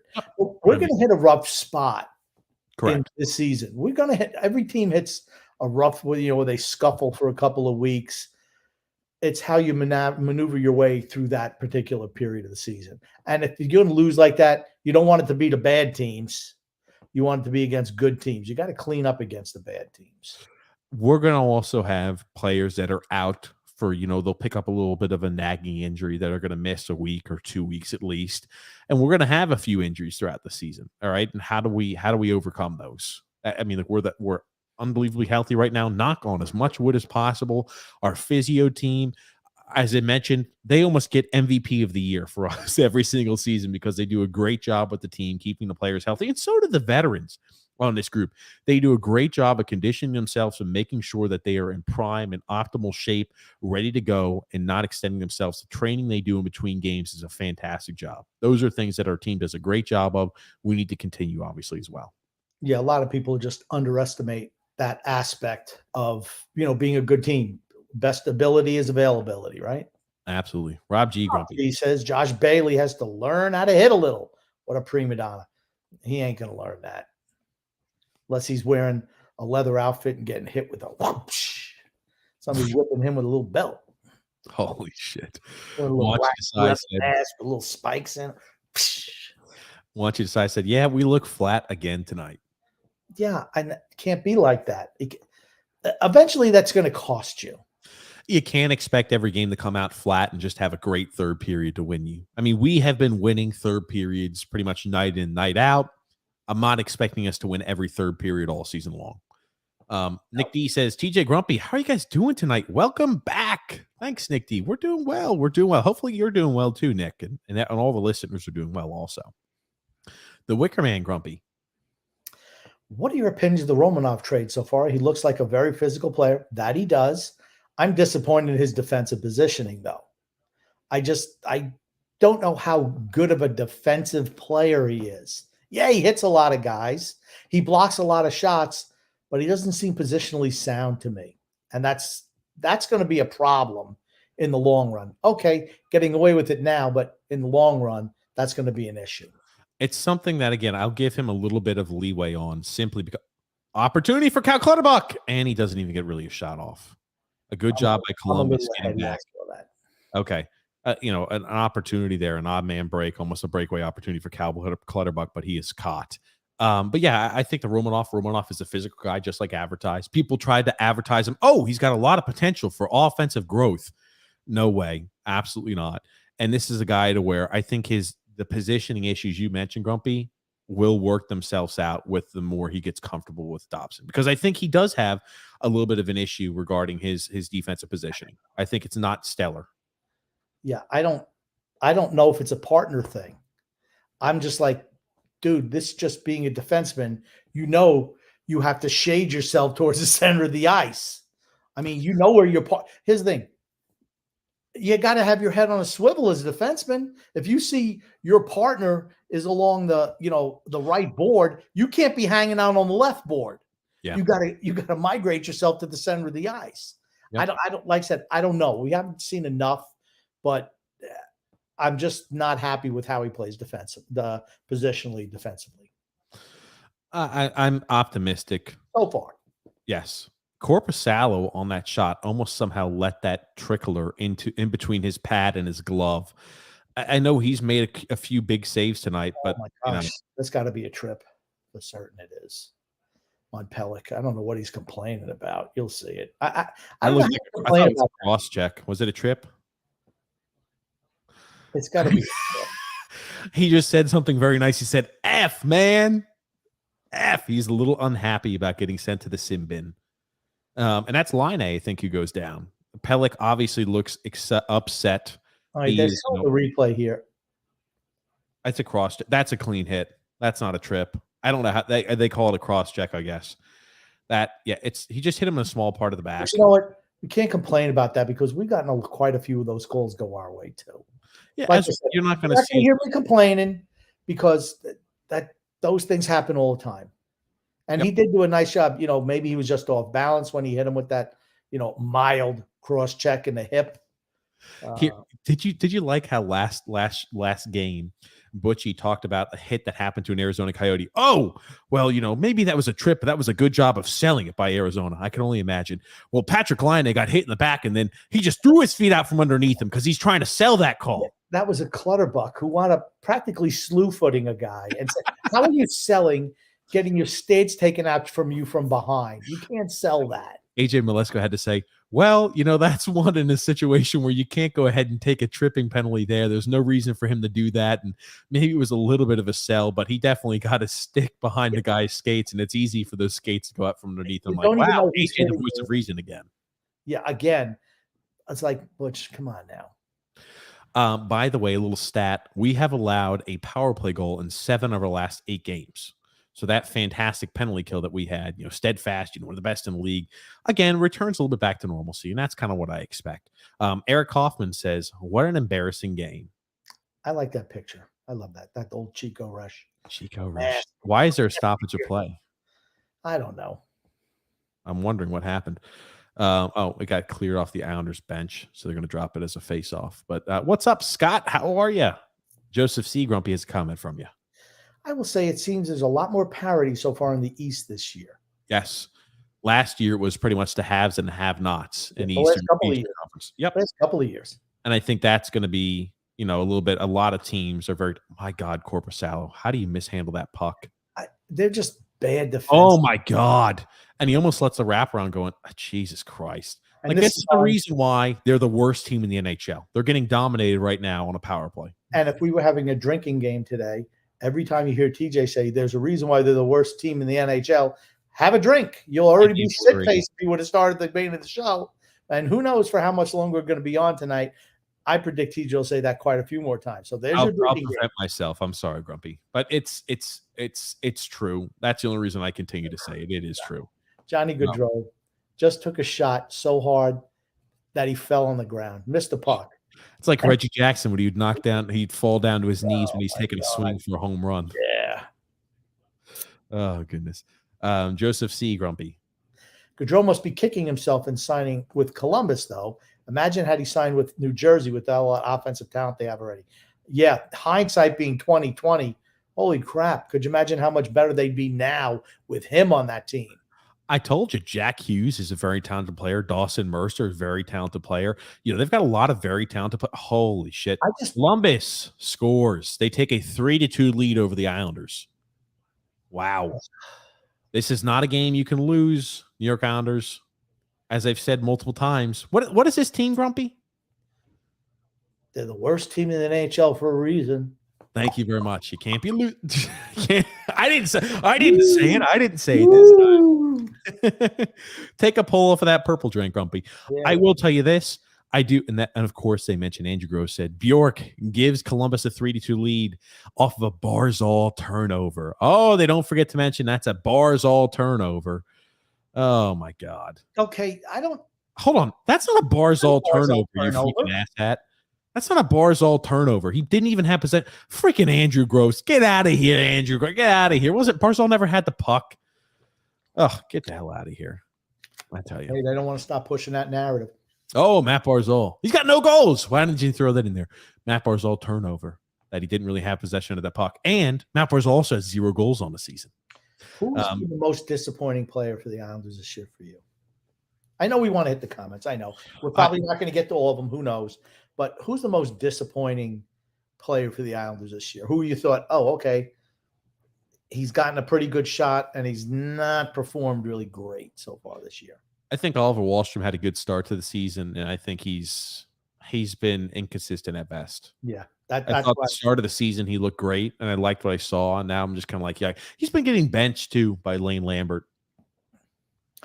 And who's been the most surprising player for how well he's played this year? I think that's easy as well. Surprising. Yeah. You're going to say Brock Nelson? Nope. But nope. Are you about to say Sebastian Aho? Absolutely, Sebastian Aho. I think he's not great defensively. I think he's done things. He's got 2 assists tonight too. Wow. Another opportunity for them to put one in for Columbus. They were getting a lot of prime opportunities to score. Wow. Marcus Bjork had his first goal of the season tonight too. So Columbus has 3 different players with their first goals of the season tonight. You know who's looked invisible today? Shit up. Oh my God. You see 2 of them. One guy's looks like he's really hurt. 2 Columbus guys skate into one another. Oh my God. Knee on knee action. He was able to get off the ice, but oh my God, is right. You know who's been bad tonight? Anders Lee's been bad. Cole Sillinger. Yeah. Anders Lee has a lot of goals this year, though. Anders Lee scoring a lot of goals, Grumpy. He's up to a great season. I said tonight. He scored. Look at who's scoring the goals for us, right? Palmet, F-, Average, and Croc. Those 3 guys. Yeah. I mean, let's be honest. Oh my gosh. We're in trouble right now. And Columbus, they're the worst team in the league for a reason. Well, I was about to say, they hold on. Did they score something, or did they just have an opportunity? No, just the opportunities here. It's like we look like we're slow right now, and this is not what we've seen a lot of times. We put a lot of energy in to tie and even that game up in the second period. I wonder if that's going to show in the third period. Are we going to have the same push that we've been having? If I am Lane Lambert, I might call a timeout. Depending on, right, you're going to a TV intermission. I'd see what happens with the team, but I would not be afraid to use the timeout. That's one thing I like about Lane. He's not afraid to use the timeout too. No. Barry never used a freaking timeout.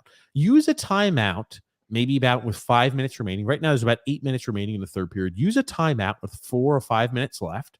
Make sure you get everybody firing in the same direction and have a dominant last 4 or 5 minutes, and maybe you can find a way to even the game. Yeah. But Kutchite's revenge. I'm sorry, Grumpy's got a comment. Islanders must get a sniper ASAP. Must not lose to a team like Columbus. I agree we shouldn't lose to Columbus. You're not going to get a sniper. It's just not going to happen. They don't grow on trees, and the only time you're getting a sniper is at the trade deadline and get ready to give up a lot of assets. Here's the thing: worst case scenario we've talked about. If you're right in the middle of between we're in the playoffs, and we're not, and Lou Lamoriello says, "Great, this is a reason to go ahead and double down and to buy more pieces, more rentals, so we can give up another first-round pick for our 4th year in a row. We can give up another 4th-round pick in a very, very loaded draft." Can't do that because here's the thing: to me, he gets fleeced on every trade he makes. He trades for the wrong type players, guys who are just, they're just jags for the most part. And here's the thing: I like JG Pageau. He's a 3rd-line center. Kyle Palmieri, 3rd-line winger. I mean, these guys are 3rd-liners, and you're giving up 1st-round picks for them. It's dumb. It's dumb. Where you could have, once again, I know I'm going to go on that parade, right? You could restock the cupboards, make that transition instead of signing these older players to contract extensions. Transition away from them. Move your team to the next level. Well, what I wanted to ask you too, we've always talked about it, and people say, "Oh, we're one elite winger and the defenseman away from being a cup contender." Let me ask you this: when we have seen at the deadline between Lou Lamoriello, have we ever added? We've always said we are an elite winger away from winning a cup. Have we ever added that elite winger? No. What makes us think that this year is going to be different, that we're going to finally recognize that that's the big hole? If we do, I think we're going to add a defenseman before we add a winger. So get ready to give up a huge. Why would you want to get a defenseman? And again, things are subject to change if we have an injury or something. I tell you what, they're just freaking bad. Columbus? Yeah. Columbus is just bad defensively. Somebody let Matt Martin pick their pocket. Matt freaking Martin pick their pocket. And we will score. I believe we will tie this game. I think we will too. I cannot. I'm gonna say I can't imagine us. You could go have a drink every time I say this. I cannot imagine us losing to Columbus. Korpisalo's terrible. He was pretty good a couple of years ago. He's like just flopping around out there all the time. You may look at his save percentage and say, "Oh man, his save percentage looks good." That was a two-handed cross check against Casey Cizikas in front of the net, no call. I mean, that was that cross check. The guy who committed the cross check fell. Man, one of our defenders just got steamrolled at the point. Had to be Aho. That's Aho. That's why you need another defenseman, is what they're looking at in the postseason. Scott Mayfield with a backhand. Mayfield ties it up. You can see it coming. They're so bad in their own end. How the hell did they give up? My God, Columbus sucks. They're so bad in their own end. They're terrible. And you see Mayfield. Late game heroics. And here's the thing, right? They're going to score another goal and they're going to win this game in regulation. I firmly do believe that. 7 minutes remaining in the game. But man. And there's another assist for Matt Barzal. On track with, again, a point per game. I mean, they're just all of their players are on the ground. Sliding all over the place. Jesus Christ, they suck. God, they suck. They're terrible. I don't know how the hell Columbus sucks. They are going to be. Remember, we talked about that rebuild. Columbus is years away from being competitive. Years. Why did Johnny Gaudreau sign there? I have to. It's more and more mystifying every second I watch of this Columbus team. I scratch my head every time I see them make a play or not make a play. I'm like, why did he sign there? That he must not care about winning. He could have made more money somewhere else. Made more money on a team that was better. So I mean, it wasn't like he went there for the money. It wasn't like he went there for the chance to win. And people say, "Oh, it's because his wife wanted to work in an XYZ pediatric hospital." There's a million pediatric hospitals all over the world. That's horseshit. I don't believe anybody who tells you that's full of shit. I'm sorry. Yeah, I want to work in a hospital. My husband makes $10 million a year, but you know what? I want to work in a hospital in Columbus, Ohio. Stop. No. They've got the best hospitals in the world, Grumpy. And then all of a sudden, Columbus is it's like the Islanders have fallen asleep again, and all the plays. Well, I think Columbus, when they're forced to defend, are so shitty that they can't defend. But I don't know why they just don't continue playing offense. That's Scott Mayfield's 4th goal of the season. Yeah. You think Scott Mayfield puts up a career high in goals in a contract season? Could you see him getting an even bigger contract with all these goals he's putting up this year? Not with our team. Not with that. Does that mean he's out of our price range for next year? I hope so. I Wow. hope so. And why I mean that, I like Scott Mayfield. I I want love him to Scott get Mayfield. paid. I want him to get paid. Amen to that. I mean, he deserves it. He's been a loyal soldier of this team, taking below market contracts, 1.45 million for a top 4 defenseman. Again, and not a guy who puts up a lot of points, but a guy who eats a lot of minutes, plays the penalty kill almost on every single situation. He plays the most penalty kill minutes we've got on the team year in, year out. The most goals he scored was in 2019-2020 season. He had 5 goals. So the likelihood that he may break that break that personal record for himself is very likely. I mean, he only needs, one more goal or 2 more goals through the remaining, 60 games of the year, so he should probably break that. I'm rooting for him. I am too. I hope he gets paid. Yeah, me I hope too. he gets paid the big money. Even if he leaves the Islanders, I don't care because he just I've always liked him from when they drafted him in the second round. You remember that, DJ? Yep. From the first Years and years ago, Grumpy was always a fan of Scott Mayfield. I like him. Before we had the show, way before we had the show. Yeah, he's a guy that I was always high on. Glad to see him succeed. Love Scott Mayfield. Just love him. Good for him. Let's see. Hopefully, he gets 10 goals this year and he makes $5-6 million a year. I have no problem with it. Even if he goes somewhere else, no problem. I'll always root for him because I like him. The Islanders, the cardiac kids, Grumpy. Look at every single game requires us to score and come back from a deficit. Pretty much we win. Is that sustainable? Is it sustainable to be down every single game that we win pretty much and have to score at least 1 or 2 goals in the third period in order to win a game? Just think about it. Is that sustainable? I'd say not, but it's fun as hell to watch right now. It's fun to watch. But it's not sustainable. It's not sustainable. Correct. Wow. Yeah. Brock Nelson, 8 goals. He's tied now with Anders. Anders Lee has 8 goals this season. Holy shit. The garbage man's been busy at work. There's been a lot. It's you know what Anders Lee's like? He's picking up the garbage right now after freaking Christmas Day. The week after Christmas Day, when he's got a whole bunch of that wrapping paper, a whole bunch of those gifts that they've been putting into the garbage can, they're trying to jam that shit in. And they've got a whole bunch of garbage outside the garbage can. They're like, oh, we couldn't fit it in the garbage can, but please pick up this extra bag of garbage. That's what Anders Lee's doing right now, Grumpy. I just have all right. It's great about Anders Lee.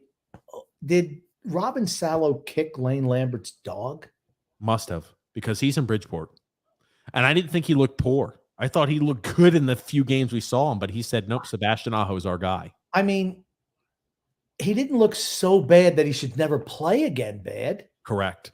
But they said, well, if we're not going to give you consistent ice time, we're going to call somebody, we're going to go ahead and send, Salo down.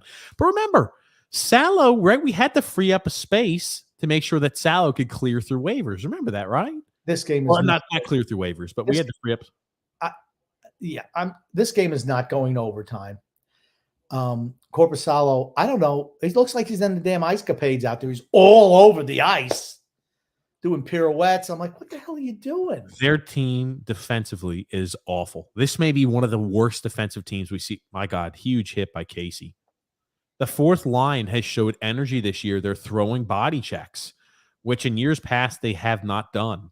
But man, oh man, Casey throwing the ball. I wonder how long that fourth line is going to be able to throw hits this season. I really do, because this is the fourth. Would you not argue this is probably the best we've seen the fourth line play over an extended time period in years? Yes. I just wonder how sustainable that is. Maybe they can sustain that over the full 82-game season. These Columbus defensemen, there's not one pass they want to not turn over in their own zone. Holy shit, yes. They're all. Like, dude, you don't throw the puck in the center of the ice. Bang it off the boards. I tell you what, if I was their coach, why he's got I don't know, you looked at him, it looks like he's probably self-mutilating, cutting grooves into the top of his head. Because if you look at him, he's got looks like 2 grooves on each side. I don't know what bad haircut. I don't know what the hell it is. But, I mean, that would drive me crazy as a coach. Johnny Gaudreau, hope your wife's happy. Jesus. I guess happy wife, happy life, right? Who the hell? It's his name, Brad Larson, right? Yeah, Brad Larson. I'm trying to pull up a picture of him looking crazy, but I'm not seeing any. Brad Larson. He's like, I'm just cashing my checks. That's exactly what that is. I mean, he's like, hey, I've got a head coaching gig. I know I'm going to be awful. I know I'm not going to be able to do shit with this team, but hey, I'll get a little head coaching experience on this side. Worst free agent move in eons is Johnny Gaudreau signing with this team. I'd agree with that. I don't understand it.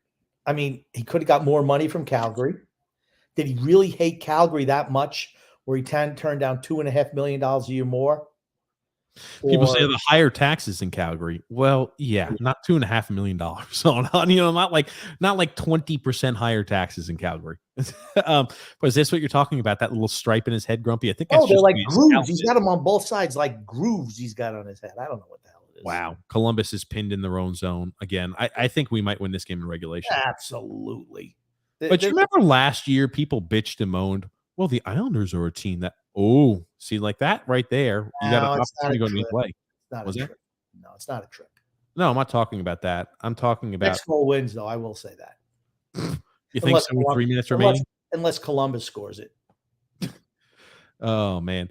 I will say this. Remember how everybody bitched and moaned last year about, our team didn't win enough overtime games. And if we won those overtime games, it would have been much closer. We'd have been closer to making the postseason. Nobody's going to be bitching and moaning when we have an overtime record of like 4-0. We're 1-0 right now in overtime. If this game goes to overtime, we're winning this game. We're going to be 2-0 in overtime. Nobody's going to be complaining and saying, we've won a lot of these overtime games. So, that's really sustainable. I can't watch Columbus play anymore. I can't watch them. It's like watching the fucking Bad News Bears. It's worse than that. They suck. It's like watching women's soccer for me. It's just so bad. It's just hard to watch. Hard to watch.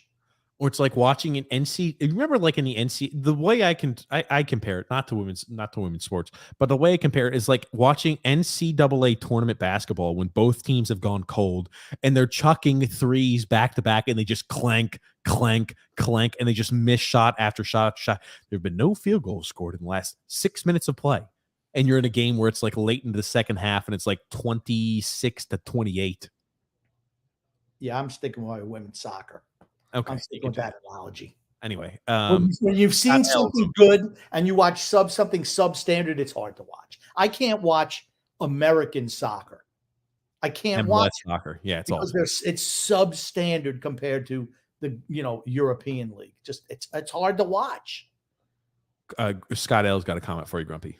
Are you concerned with Barzal having no goals as long as they can win games? No, because he's still creating opportunities for others who they're cashing in. And I will say this too. It's not even a fact like if they weren't winning games, are we still concerned with Barzal not scoring? He's creating so many opportunities. 16 games, 16 points, albeit all assists, but he's creating is right. And that's what I want from him. Right. I would be fine if he creates, let's say he's got 100 assists and somebody has 100 goals. Great. Matt Barzal is creating. That's what his job is out there on the ice. He's never going to be a guy who scores a lot of goals. That's what he's best at. And here's the thing. Unlike in previous seasons, he makes a good pass, they're finishing. Yep. It's not like he's shooting the puck and, he's getting a secondary assist or anything like that. He's like he's just setting guys up to make good shots. I think this is 100% right. Want you to decide, says we play up or down to our opponent's level. I agree with that 100%. This is a team with all the sloppy mistakes and errors they've had. We should be up 4 or 5-1 tonight. And it's a 3-3 tie game late in the third period. This is not a game at home, might I add, right? People complain. We played so many games. This is a home game. 3-3. Not what you expect. No. Mr. Janspan, Grumpy's got a comment. We've got zero sustained offensive attack against the worst team in the league. Time to start benching some people. Well, I don't know who else you're going to put in. Yeah. Nick D said, we got nobody that can hit the net consistently, maybe. Versus Arizona, we hit everything but the net. We've got the nobody can hit the net disease versus Arizona. We hit everything but the net. Oh, there it is. I'm sorry. I've got the comment. My mistake there, Nick. Fire Lambert from Detroit. Grumpy, are the Devils a bad team? It's not what their record. They are what their record says it is. They've surprised me with how much better they played. We're headed to overtime, ladies and gentlemen. Goon says, A lack of consistency, sloppy play. What the heck? Yeah, to me, it's always how we play as opposed to, and I'm not saying we want to get points, but how are we looking? Amen. Because if you're playing a solid game and you're controlling the action, even if you don't win every game, okay, you're playing extremely well. When you're playing poorly and having to resort and coming back every game, that's not sustainable. So I'd much rather lose an extra game here or there, but be okay. We're consistent every night. We're going to be in every single game. We're not going to have to rely on heroics to win games at the end. That's what we're seeing right now. I mean, it can change. Like I said, still early in season. Yep. Declan says, boys, our penalty kill has fallen off. I think that's like 5 power play goals in a row now. Yeah. Haven't played great on the penalty kill as of recent. But as a whole this season, we're still above average. Absolutely. Even with the struggles we've seen recently, we're still above average. They're gonna have ups and downs all year long. It's how you manage them. D-Cut's got a question, Grumpy. Barzal going to score before Easter? Yes, he will. I think so too. He scored tonight. He had a point tonight. That's all he did. He scored a point. JG says, aren't all of the experts saying the Flyers are supposed to be one of the worst teams? They are. A lot of fake hockey's played in October, and that's what I think we saw to the Flyers. I don't see them being a team. Okay, Florida's lost to Columbus a couple of nights ago, and they lost to Ottawa today. Okay. Yeah. So, and here's the thing. Those games weren't close. 4-1 today. I think 5-2. I don't remember the score against Columbus, but that game wasn't close also. It's like, go figure it out. They're not that good. Mario says, please someone tell Lambert that no matter how hard or well they skate, that does not make up for a lack of speed. That's not his fault, though. I'm going to let you continue reading through these comments, Grumpy. I got to use the bathroom again before overtime starts. I'm sorry, Grumpy. Both teams are 1-0 so far in overtime this year. Yes. I'm going to skip over anything that references the game since we're back to when it was 1-1. Apex Senior Legend Senior Citizen says, Grumpy old man, Ruslan Ishakov is 100% the real deal. Put Ishakov with Barzal, and the Islanders win the cup? Probably not. But, hey, I love the enthusiasm. Nelson with a goal, says JG. D-Cut says, Barzal taking notes. Then we're talking a lot of talk about Nelson scoring. Goon says, Wallstrom has not been playing particularly inspired this year. He almost torpedoed that comeback versus the Rangers with a non-called penalty he committed. True, but it didn't get called, so everyone's going to forget about that. Not a problem. Declan is saying, what about Barzal's far-off shots? I'm not concerned about that.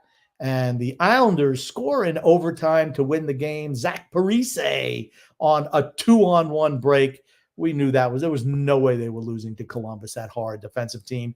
And when you take a couple of players off the ice, it even exposes them more. Big victory for the Islanders. Needed. You got to beat teams like Columbus. And my God, Columbus sucks. They're terrible. D-Cut says, Brock Nelson with 6 of the team's 16 shots, by far our best forward. Goon goes, I think it's time. Did you see the end of the game before you just droning on? Yeah. Parise scored on a 2-on-1 break.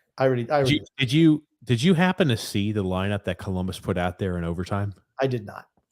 Boone Jenner, Johnny Gaudreau, and Patrick Laine. 3 forwards, not a single defenseman in overtime. And you think to yourself, I'm like, wow, I wonder why this team is the worst team in the NHL. More reasons. Not only the play on the ice, but how the hell do you put 3 forwards on the ice? And you're like, how do they just have a wide open chance in transition? 0 defensemen on the ice. None. They're just they're awful. They're fucking awful. I mean, you can, and here Laine just kind of is with Parise, and he just kind of stops and lets. It's like, man, I'm not going to play defense. It's not like they're skating hard. What the fuck are you doing, Laine? He's gliding. Yeah, they're a bad team. They're a bad team. That's what happens when you put 3 forwards on the ice. Okay. But honestly, if you've seen their defense play, does it really matter? Does it even matter? Boone Jenner put up no resistance at all. What's the one thing you're supposed to do? I'm not a defenseman. What's the one thing you want to do? You take away the pass. Take the pass away. Let the goalie face up with the shooter, you take away the pass. He didn't do either. It's like he just stood straight up, let him skate in, make the pass. It's like, gosh. I mean, you saw it coming. I mean, you knew he was going to score. And there's my boy. Will be go ahead, Grumpy. Sebastian Aho with the number 3 star today. Fans will be happy with this game. I'm not. I know we win. Were you impressed with that game? That's the worst team in the NHL. I wasn't. I mean, like, you look again, late game heroics, and it's funny, right? I titled this podcast "Late Game Heroics." Another game where the Islanders came back in the third period from from at least a 1-goal deficit to win. Yeah. Do you feel that 3 of our last 3 wins have been like that? Every game we're having to come back being down in the third period. Yes, that's right. That's right. Every single game. Yep. I mean, like, is that something that we see is going to happen game in, game out? And it's against varying levels of competition. That's the scary part. Calgary was struggling. The Rangers. All right. The Rangers struggling. Calgary is struggling. 7-game losing streak for Calgary. Right. Calgary was struggling. The Rangers, I think, losing to us woke them up. They lost again tonight. They did. They lost today because they obliterated Detroit. Or they're losing. I'm sorry. They're losing to the Nashville Predators right now. Okay. So, I mean, the Rangers in the last 5 games, if they lose tonight, they will have lost 4 of their last 5 games. Not necessarily. And remember, the Rangers, what made the Rangers successful last year? The Vezina goalie and scoring 1 million goals on the power play. Yep. When the goalie is not having a 9.4 something save percentage and your power play is not scoring at, like record high clips, well, you're not going to be the same exact team. So, we talked about, you're probably going to see the Rangers struggle a bit, at least compared to last season's success. I think that's, that's very understandable. I think that's very possible and plausible. I still think they will make the playoffs, though. I agree. I still think they're good enough to make the playoffs. The Devils won again tonight. Yep, they did. They beat the Coyotes. They take care of business. They scored 4 goals. Taking care of business every day. But yeah, our last 3 wins have all been wins where we've had to come back from being down in the third period. So I'm just kind of shocked by I'm watching that replay over and over again. What the fuck was Boone Jenner doing is right. I'm like, dude, pretend. I don't care if you have to go flat on the ice. Make him do a saucer pass to Paris. Something. He wasn't even in an athletic position, if you know what I mean. He wasn't playing the pass in the shot. He was not even playing the shot necessarily so much. He just kind of like he was just like literally just gliding backwards, kind of sticking his stick out a bit, but he left the passing lane wide open, left the shooting lane wide open, and said, Corpusalo, good luck, my friend. And Patrick Laine is like, man, I'm not. He's by. Okay.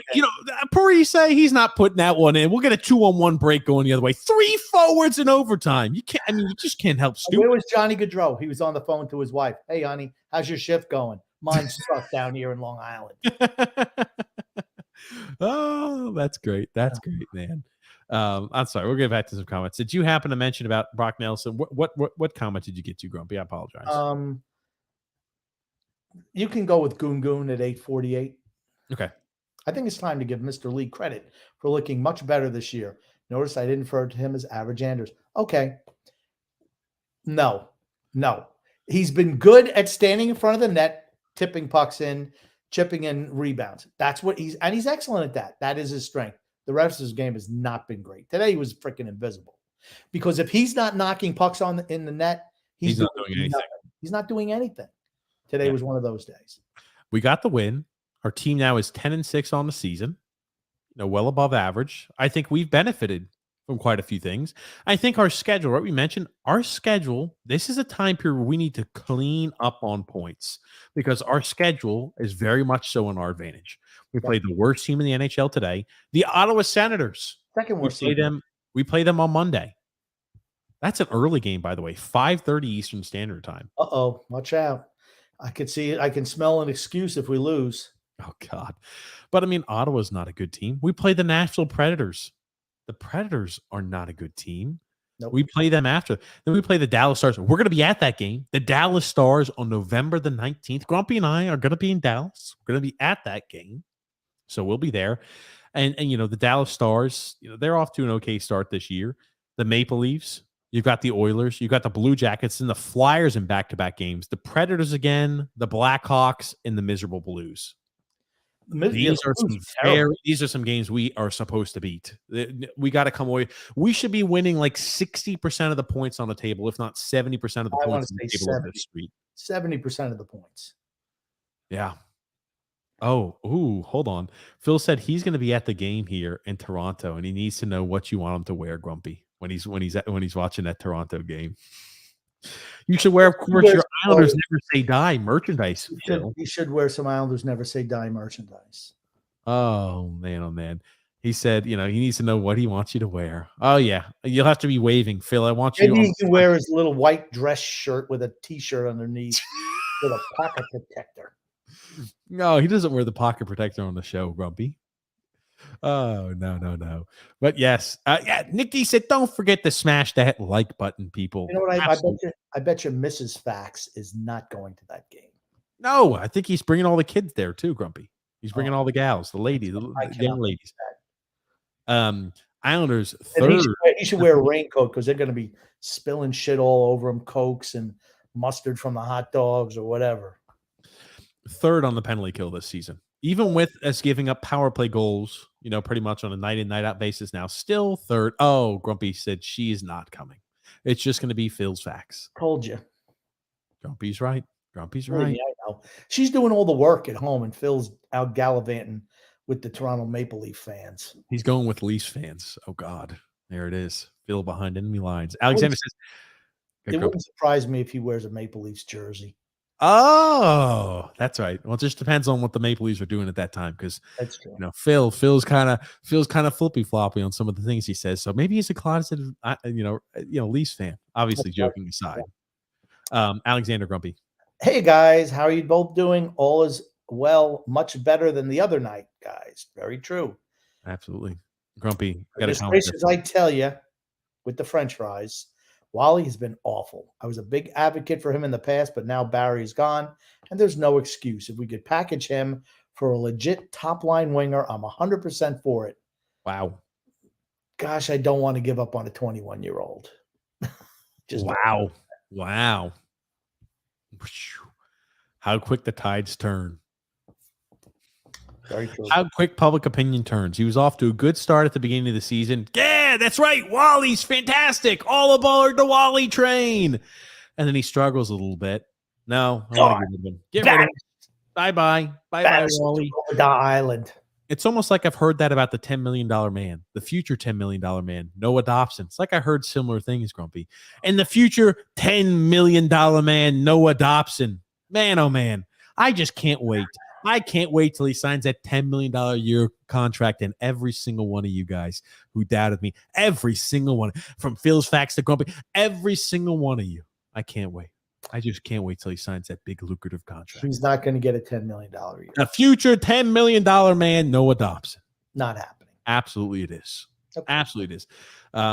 Luck is good. Puck luck is good, Grumpy. I'll take it. Yeah, absolutely. But it's just, I don't want to expect. I'm not in a spot where I'm expecting to get puck luck all the time. That's all. And I want you to say, I said, yeah, I think Anders has looked very good. Okay. He's done his job and his role very well. If he doesn't score, do you even really hear his name announced during the game for doing anything? For the most part, no. He's good at what he does. Chipping in pucks in the net, deflecting pucks, and getting rebounds. He's very good at that. One of the best in the league. It's a dying breed, that position. It really is. And you see that when you look at other teams on power plays, right? They have to score all their goals with movement, with sharp passing, getting teams out of position. That's not the way the Islanders score for the most part. It's put a shot on net, have Anders Lee try to, deflect it or chip it in. JG gives a call back. He said, TJ, you're not watching the game, are you? Effing TV off, TJ. Oh, there it is. There it is. TJ, I got the same polo shirt. I like this polo shirt. I like it. It feels great. And I think I got it as a gift once. And it's got sleeves. Hey, there it is. It's not shirtless there, or it's not sleeveless, Grumpy. Comment from Goon Goon. Who else was surprised with how many Islanders fans were at Madison Square Garden? Good pickup. At least after the last goal, it almost sounded like a home game. I was surprised. It was noticeable that we had Islander fans in that building. What a turnaround! What a turnaround! I'd say. It was noticeable when the Islanders scored. You didn't hear silence. You heard very distinct cheers, without a doubt. No boos, just very distinct cheers. Very noticeable. Well, what have we noticed different this year about the Islanders than the past 5 years? The team is scoring goals. And I know we're coming back from a lot of late game deficits, which, again, we've made it very clear, not sustainable. That being said, it's fun to watch. When you're entertaining and fun to watch and the wins accompany that, you're going to have fans. Our fans have stuck through some really shitty times, and even when we were under Barry Trotz, we were winning, but we were not interesting to watch. People still supported the hell out of the team. Now we're a team that has early results. We're 10-6 to start the year. Again, sustainability questions, are definitely there. That being said, we're scoring goals and we're having late game comebacks, so they're entertaining to watch. Yes, you're going to have fans there. That's simple. Phil's fax has hit me up in the DMs, Grumpy. He's saying if Dobson's a $10 million man, Scott Mayfield must be a $12 million man. Phil, and for all these people out here, I'm going to say it once more, and I can't wait until Phil's on, later on this year when we start to see a little bit more what the team's composition is. Defensemen get paid based off of their offensive production.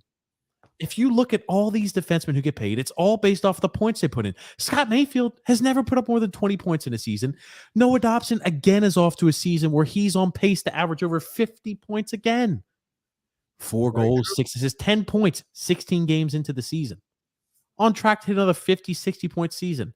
Again, at the young, ripe age of 22 years old, and he did it last year, you're well on your way to getting paid. That's well on your way, Phil.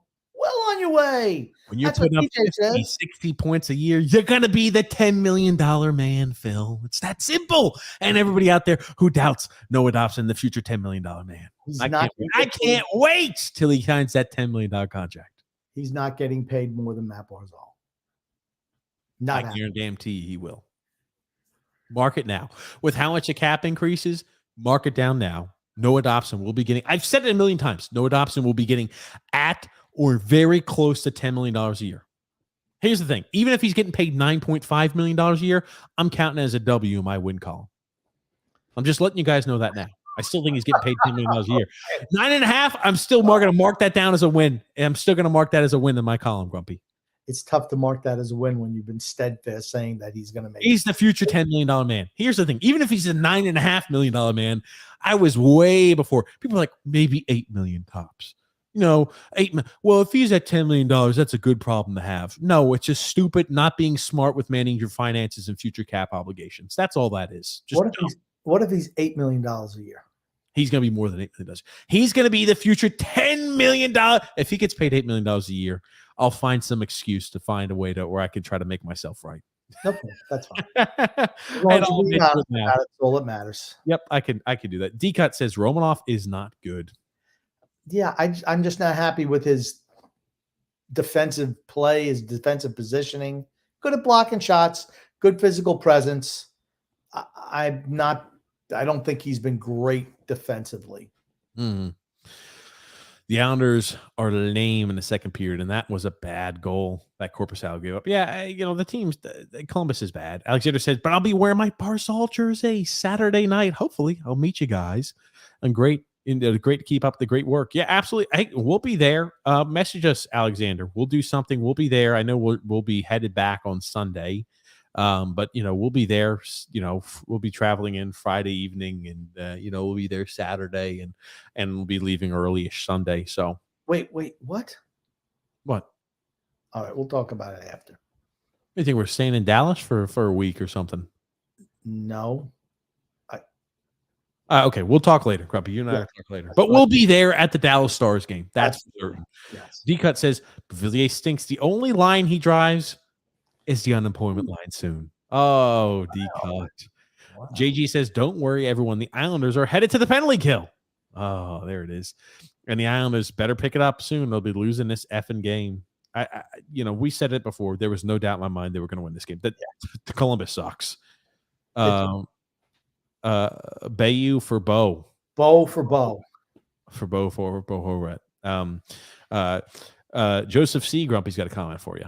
I don't think anyone would have predicted that Buffalo, Montreal, the Flyers, and the Devils would be at or over 500 at this point. No, but Buffalo is no longer at 500. They're below 500. The Flyers won't be at 500 for much longer. The Devils will. Montreal, they were Stanley Cup finalists 2 years ago. So, okay, and I will say this: I've always overtime losses are still losses in my book. I've always said that. So when you talk about, I think it's the Flyers. There's seven wins, 7 losses. Overtime losses included, but still 7 losses. They're a 500 ball club. They're worse than that. Greg Prado says, we'll soon be back in the house. What will we discuss? Hockey, rock and roll, regretful baseball card decisions. Oh, Greg is talking about, of course, the immensely, well thought out and thoughtful decision of picking up that $60 Lastings Millage card like 10 years ago, 12 years ago, 13. Who the hell knows how many years ago it was, but it had to be, Grumpy. What's that, like 16 years ago? Maybe even more. Lastings time ago. Or we could talk about incomplete musical journalism. Oh, trust me, I know that there's going to be there. About that. Apex Legends Senior Assistant says, Grumpy, replace Bavillier, Parise, or Bailey with Ishikov, and this team's power play is 10 times better. Yeah, it's one thing looking good in the minors, another thing looking good in the pros. A little bit different. Jeremy Ford, Grumpy, got a comment there for you. Good Saturday evening, fellas. What are your thoughts on moving Varlamov if he's going to play 25 to 30 games? Would the drop-off in Skarek be recouped by the $5 million spent on a forward? He should be moved regardless. I don't care what our positioning is in the standings. He's a backup. Get rid of him. Get assets moving forward. That's what they should do. The simple truth is Varlamov is, even though he's a backup on our team, he's better than I'd say about 70 to 75% of the NHL goalies right now. And he plays 25 to 30 games for us. We've got a guy who's a Vezina candidate and a roster in our lineup. If Varlamov was a starting goalie, he still would be better than the majority of the goalies in the league. That's just because how bad goaltending is. Look at how much goalies went for this offseason. I think he should be moved. Would it weaken our backup position? Absolutely it would. Could you get a legitimate sniper for a winger with $5 million? No, you'd still would have to find a way to get rid of some additional cap. But I think that the forward would significantly help out. I mean, like, we wouldn't be as reliant upon. Do I think Anders Lee is hitting 40-plus goals this year? He's on track to do it. Do I feel confident saying that? Probably not. Do we think Brock Nelson's hitting 40 goals this year? Probably not. But, he's on track to do it. Nick D said Kevin Weeks should be Butch's replacement. Would he want to go to the Islanders? He's got the NHL Network gig. Would you want to do that where you got to travel all the time? I'm going to bet he probably wouldn't. I was about to say, for quality of life, I'm sure probably not. Yeah. He can do fill-in games for home games, but I don't think he's going to want to travel. I agree, Grumpy. Wow. Just to mention this really quickly, Brock Nelson has been taking a lot of shot attempts. Yeah. Like when you talk about, and he's been scoring, right? He's been taking a lot of shot attempts. That's simple. I don't have a problem with it. Neither do I. I don't. But he's scoring. Like I was interested to see, because remember last year he scored about over 20% of his shot attempts. This year it's probably around 15, 16. But still, he's taking a lot more shots. That's why he's got 8 goals this early in the season. Good power play so far, says Wickerman. D-Cut says, Barzal couldn't score in a whorehouse with a fistful of 50s. Oh, God almighty. I like it, though, D-Cut. I like it. It's funny. Little strong. Oh, goodness gracious. Thomas Morris also said, Butch has been brutal. He has been. Yep, I agree. And JG says, I love Butch, but he's been rough to listen to. Yeah, it's hard. I hate that too, because I told Grumpy, I said, I don't think it's 100% applicable, but it somewhat is. Either you die a legend or you live long enough to see yourself become a villain. We're never going to root against Butch, but man, oh man, is it hard. What, Grumpy? He's not a villain. I'm saying I I mean, what are you going to quote Batman lines? I thought you didn't even watch those superhero movies. Now you're quoting Batman lines. It's not a Batman quote, Grumpy. That's a quote that's been around for as long as No. That's directly out of Batman, out of the Dark I know Knight it's in line. Batman, but it's in other things. That it wasn't like Batman created that quote. Dark Knight. It's from the Dark Knight. It's not like that was the first time that ever became First popular. time you ever heard it. Oh, stop. All I'm going to say is this. You just don't want people to I don't want the image of Butch to be tarnished because of what he's done late. You know what I mean? Like he'll always be remembered. It won't be. Okay. James F said, I think the Islanders are still in the playoff hunt. Go out and get a power play player who can score. No. I'm not trading draft picks. If you want to move somebody else off your roster, that's fine. You cannot trade any more draft picks. Can't do it because just to be in a playoff hunt, no, stop. Stop. No. I'd rather not make the playoffs than trade away draft picks to squeak into the playoffs and get rolled in the first round. No. Phil reminded me to tell me, he said, Scott Mayfield has more 5-on-5 points than Noah Dobson. So if you put Scott Mayfield on the power play, he'd have 50 plus points. No, that's not how that works, Phil. Again, like being on the power, Scott would not be able to distribute the puck as well as Noah Dobson in space and create opportunities as well as Noah Dobson does in space. He doesn't handle and stick handle the puck well. And here's the thing. I know he's got 4 goals right now. I don't anticipate Scott Mayfield scoring 20 goals this season because he's on pace to hit about 20 goals this year. I don't foresee Mayfield not only eclipsing his 5-goal performance, which is an all-time high for him, or would be tied for an all-time high. I don't see him scoring 20 goals this year. But hey, what can I say? Jeremy Ford, Grumpy. Small sample size, but I'm liking the numbers that Sevigny, 21 years old, is putting up in Bridgeport. 2 goals, 3 assists, and +4 in 7 games played with the 4 on the Sea Dogs. Who's Sevigny? I don't even know the hell that is. I'll have to look him up. But Grumpy, I'll let you answer this response first. Grumpy, which TV show was worse, the Arsenio Hall show or the Chevy Chase show? I think you'd have to say the Chevy Chase show. What did it didn't last very long. I wasn't a big fan of Arsenio Hall either, but I would have to say that the Chevy Chase show was worse. Chevy's, no. Him as a talk show host, no. Too snarky. Arsenio was much more affable as a host. He's a defenseman, Vincent Sevigny, 6'3", 185 pounds, right? 7 games played, 2 goals, 3 assists, and 5 points there for Bridgeport. I couldn't even tell you who this guy. Never drafted, so he was just one of those unrestricted or these free agent signings we must have had this offseason. Declan F said, no, I've seen it too. I love Butch, but he's favoring the Islanders so much to the point where it's a little annoying. True. Tony Cheese says, a lot of hairism on this show, and I'm starting to feel unsafe. Tony Cheese, as a follically challenged individual just like yourself, we stand with the follically challenged community during these tough, rough times. Thomas Morris has a comment, Grumpy. What is Pierre Maguire doing now? Not with Ottawa anymore. I don't know what he's doing. I wish him well, though. I don't hate him like other people do. Some people absolutely hate him. I don't dislike him either. I'm kind of with you on that. Nick D said, do a show live from the Dallas parking lot. No, we'll probably be enjoying the game and the atmosphere. It's the first time Grump and I have gone to game together since, what, like 2019? I don't know. It's been a long time. Years. Been years since we've gone to a live game. Really, since we probably started the first time we had this podcast, right when it started, like the first full year of this podcast, we went to a game. And that was the last time we went to a game. Yeah. Long time. Wickerman says, cool. I hope you guys enjoy Dallas. Thanks, Wickerman. Absolutely. JG says Ken Danico with the Devils is not much better. He's not. Oh, Decut says Barzal winning 32% of his faceoffs. Embarrassing. He's creating a whole lot of goals, though. That's not embarrassing. Grumpy Nick D's got a comment. F the World Cup. My Azzurri, a.k.a. Italy, missed the tournament again. Well, not again. It's been the first time in forever. Well, you know what? Then you should have played better.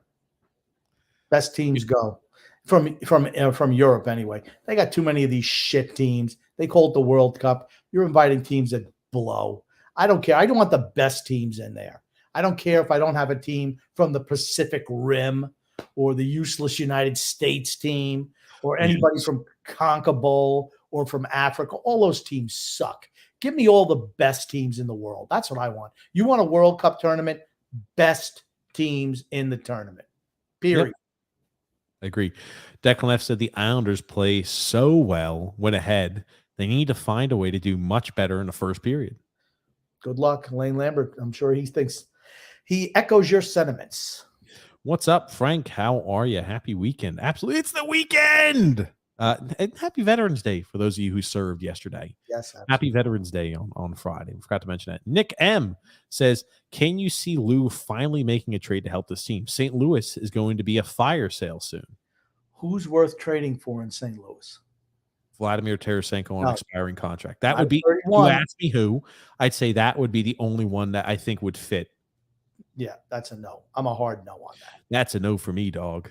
Like Randy from 2 years ago. 2 years ago, yes. Now, no way. No way. Final year of a contract, 31 years old, no way. 29 with 2 years left, absolutely. Now, no. But remember, people said, oh, yeah, we'll put a feather on our cap. We beat the Blues. That's a good Blues team. Yeah, the Blues are the worst team in their division. They're the worst team in the Western Conference, the St. Louis Blues. So, again, when people talk about, oh, man, we're off to a great start, we've been fortunate. And I think that you got to beat the shitty teams. I just don't like sometimes we play down to a level of competition. It's just like, God, that Columbus game, we should have dominated them today. True. But it was a little closer than I would have liked. James F. said, Grumpy, have you seen Phil Spector in Willie Mays documentary? I've not seen either one. I plan on watching it, though. Brock again. Absolutely. Declan F. said, what a play by Aho. I really like the way he's been playing. Very solid with a big help offensively. True. Joel said, I just check in, and TJ is on a pee break. Come on, TJ, lock in. I know. I got to try better. He's only gone twice. I know. Only twice. Rick C said, hey, Grumpy, eat a little crow last week. You were so sure the Rangers are going to win. I absolutely was. I was stunned they lost. I think they were stunned too. They outplayed us. Ponyberg Curtis said, I'm a new listener. Yes, Ponyberg Curtis is definitely a new listener. He said, will the Islanders go all the way this year? What are your percentages? 0. No shot of winning. They have no chance of winning a cup. Can we make the playoffs? Absolutely. Yep. Can we win a playoff round or two? Sure. We have one of the best goalies in the NHL. One. Maybe. It depends on who we play. If How you got to play Carolina in the first round, we are not winning a playoff round. We will not be Carolina in the playoffs. Period. End of sentence, end of story. Never going to happen. They're too good for us. Yeah, we beat them one game. Woohoo! Wait. They're starting to wake up. Wait. And they're going to get Max Pacioretty back. Watch out. They're a good team. So this upcoming game, we talked about the schedule. We played the worst team in the league today. On Monday, we play Ottawa. They're the second worst team in the league. Or the second worst team in the Eastern Conference. Yes. So just slightly better than Columbus. But the second worst team in the Eastern Conference, we'll be playing the Ottawa Senators on Monday. That's a very, we talk about games that are like, hey, you kind of got to come in with 2 points. I'd argue that's a game you have to come in with 2 points against. Then we play Nashville, Grumpy. Nashville, 5-8-1 at the very, towards the bottom of the Western Conference. The Western Conference sucks. But we play Nashville.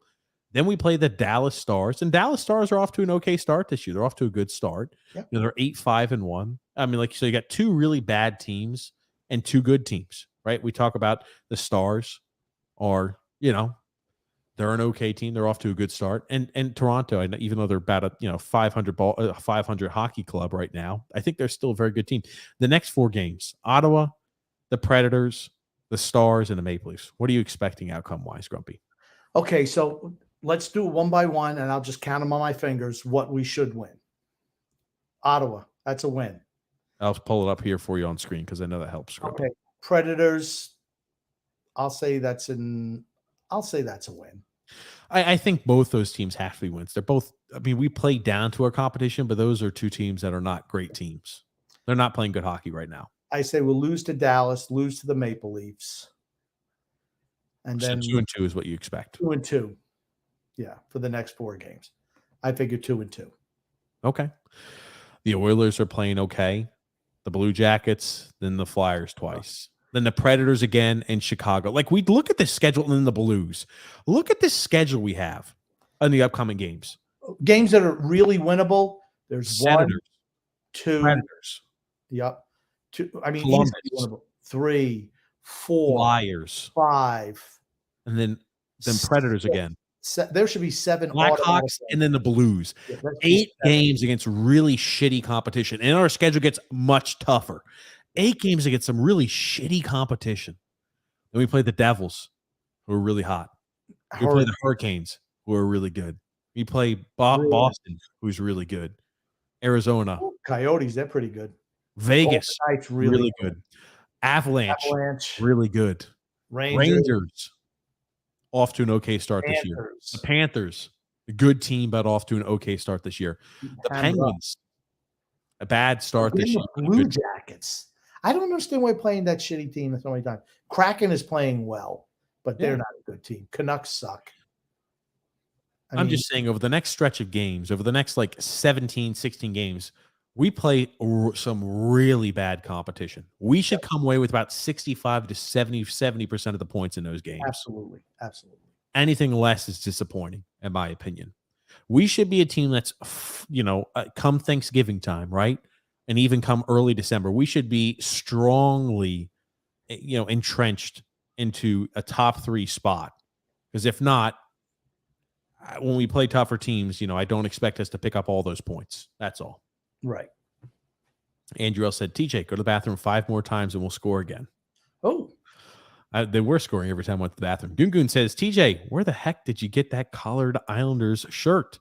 I've been looking for a similar one, but thus far have been humiliated. I got it as a Christmas gift last year, so I couldn't tell you. The lovely Paige got it for me as a gift, so I could not tell you where I got it. That was my new. That was my friend, a new listener, posting a question on my account. He wants to know whether we have it in us to win a Stanley Cup. No. To make the playoffs, yes. Yeah, I think we have a legitimate shot to make the playoffs. But I just don't think we're good enough to win Stanley Cup. When it comes to the playoffs, how far does Sorokin will carry the team? We will go as far as Sorokin will take us. True. Grumpy Gungun's got a comment. What is the strongest Black Sabbath guitar riff? Iron Man or Sweet Leaf? Ooh, Sweet Leaf. Okay. That stuff is out of mine. Grumpy, Nick D's got a comment. Grumpy, is Isles Misery rated R on YouTube? Unfortunately, I am not on Facebook to watch it. No, they're not. They're just a Facebook fan group, not a YouTube channel. Pony Burkota says, Grumpy, please tell me you're not in support of the sociopath Mitch Miller to be an NHL player at this moment in time. Why not? Something he did when he was a teenager. So you think anyone who bullies someone should never be allowed to get a job again? That's the way I put the shoe on the other foot. Let's say you're going from employment and you found here's the thing. I don't know all the details of what he did, but he was an adolescent and I'm 14 years old. 14 years old. And so he should never be allowed. I'm not saying it's okay what he did. I'm not saying that either, but that doesn't mean that you should. Maybe you should just shoot him in the head. Okay. Murderers are able to get jobs. Why not this kid? I'm just saying. Yes, this incident happened back in 2016. He's 20 years old now in 2022. So we're talking about, right? We're talking about when he was 14 years old. He bullied a kid. With racial, I don't really know too much about the situation. All I saw was the Boston Bruins signed the kid, and then 2 days later, after the backlash, said we're cutting all ties with him. So I'm like, here's the thing that always bothers me with leagues and organizations. The NFL does the same shit. The NHL does the same shit. We want to sign this guy because we like the talent he has. Let's see how much the backlash is. And then once the backlash is too much, oh no, we had we thought everything was good, but we had a heartwarming conversation, and it was, new information that was revealed to us. That's the reason we determined to cut him. Really? You're trying to tell me as a multi-million-dollar organization, I'm talking about hundreds of millions of dollars of an organization, maybe even $1 billion organization, you didn't know about this guy and you didn't know about what had happened with this situation? You're trying to tell me you were unaware of that? Bullshit. I don't believe that for a second. Bullshit. Okay, here's the thing. The harsh reality is kids who are in that age range bully other kids. That's just the way it is. I was bullied as a kid growing up. I was too. You know what? It happens. Okay. Does that mean that he's the same person that he was when he was 14? No. I know I'm not the same person. I know the people who bullied me are not the same people. Those things happen. It doesn't mean he should never be allowed to get a job in his line of work. No, I'm sorry. And all the Boston had to do was, and the NHL had to do was say, yeah, you know what? He's working on himself, and just don't bow to the pressure. That's all they had to do. That's all they had to do, and it just would have went away. I think this had a lot to do with it. I did not know that Gary Bettman came out and said this. This had a lot to do with it, I believe. Gary, wonder if you could share your thoughts on the signing of Mitchell Miller by the Bruins, and if there should be a place for a person with this history in the league today. What I understand and I've heard through the media, and I know totally what he did as a 14-year-old is reprehensible, unacceptable. Before the Bruins made the decision to sign him, we were not consulted. I had to talk to Cam Neely since the time that he was signed. He's not coming into the NHL. He's not eligible at this point to come into the NHL. I can't tell you that he'll ever be eligible to come into the NHL. If, in fact, at some point they think they want him to play in the NHL, and I'm not sure that they're anywhere close to that point, we're going to have to clear him and his eligibility, and it'll be based on all the information that we get firsthand at the time. So the answer is they were free to sign him to play somewhere else. That's another league's issue. But nobody should think at this point he is or may ever be NHL eligible.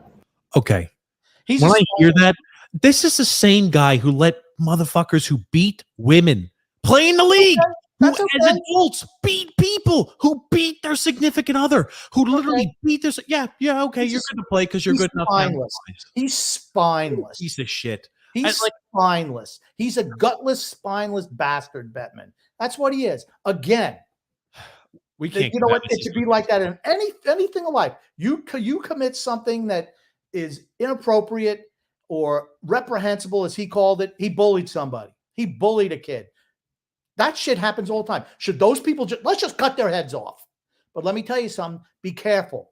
Be careful when you do stuff like that, because I guarantee there's maybe something in your past that you don't like, and maybe they'll come after you next. That's the type of shit that just has to stop.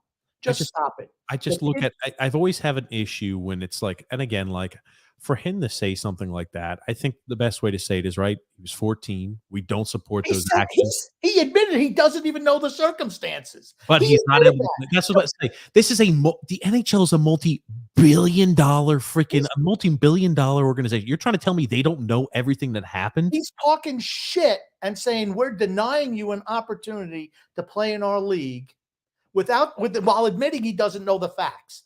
I'm sorry. We don't know the facts, but we're not going out there saying whether you should or should not. All I'm saying is that the kid should never be banned for something he did as 14 years old.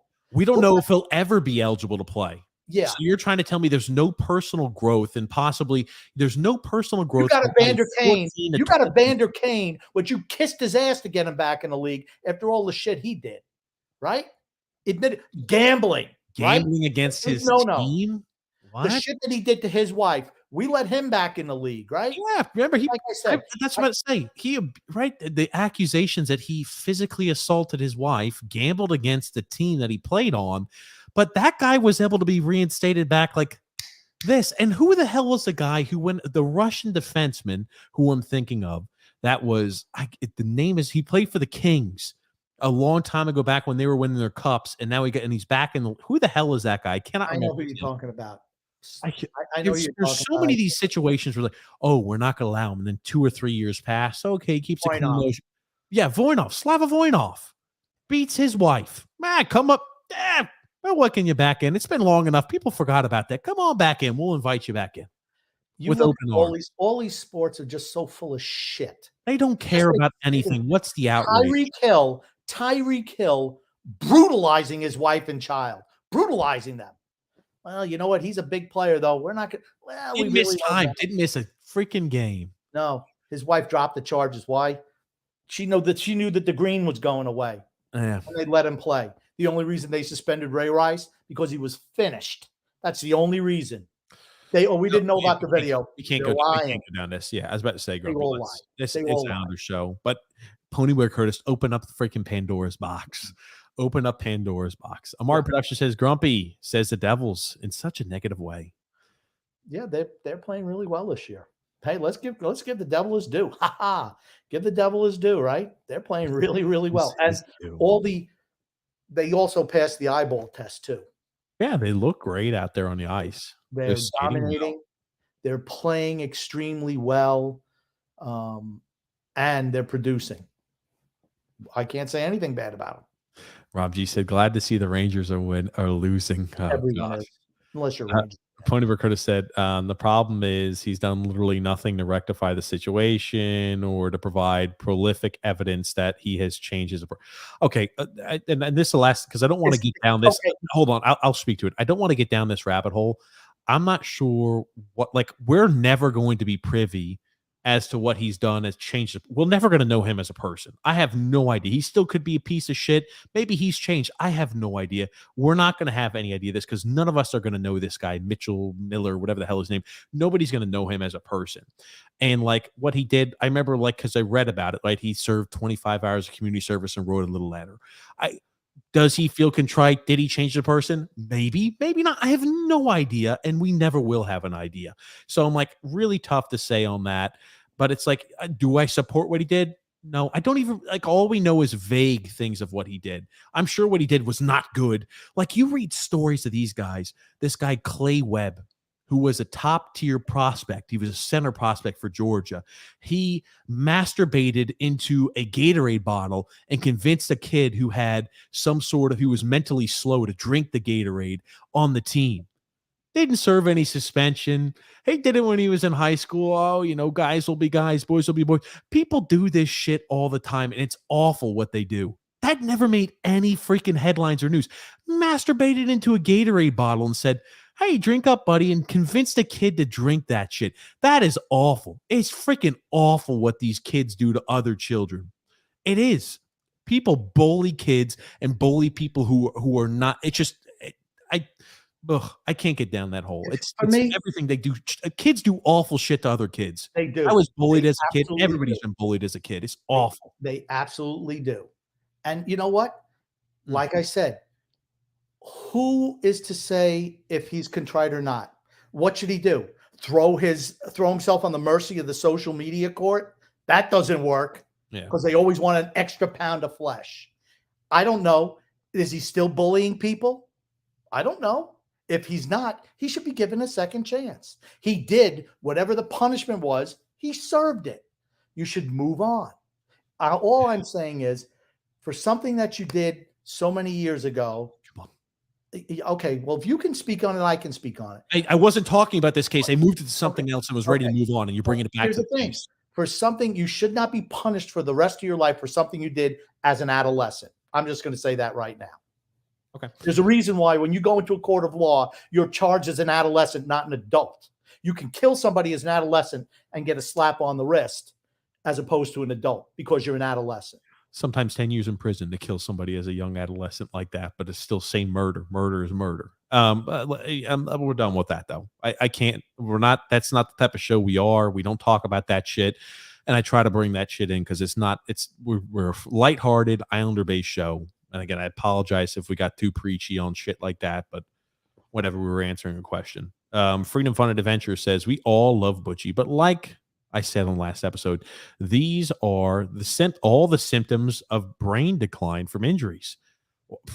No, I'm not. The comments that we're talking about right now, man, we try to keep this a lighthearted Islander-based show, but I understand what you're saying. I don't think he's having, brain. He's still very sharp for his age. I just think he's an Islander guy through and through.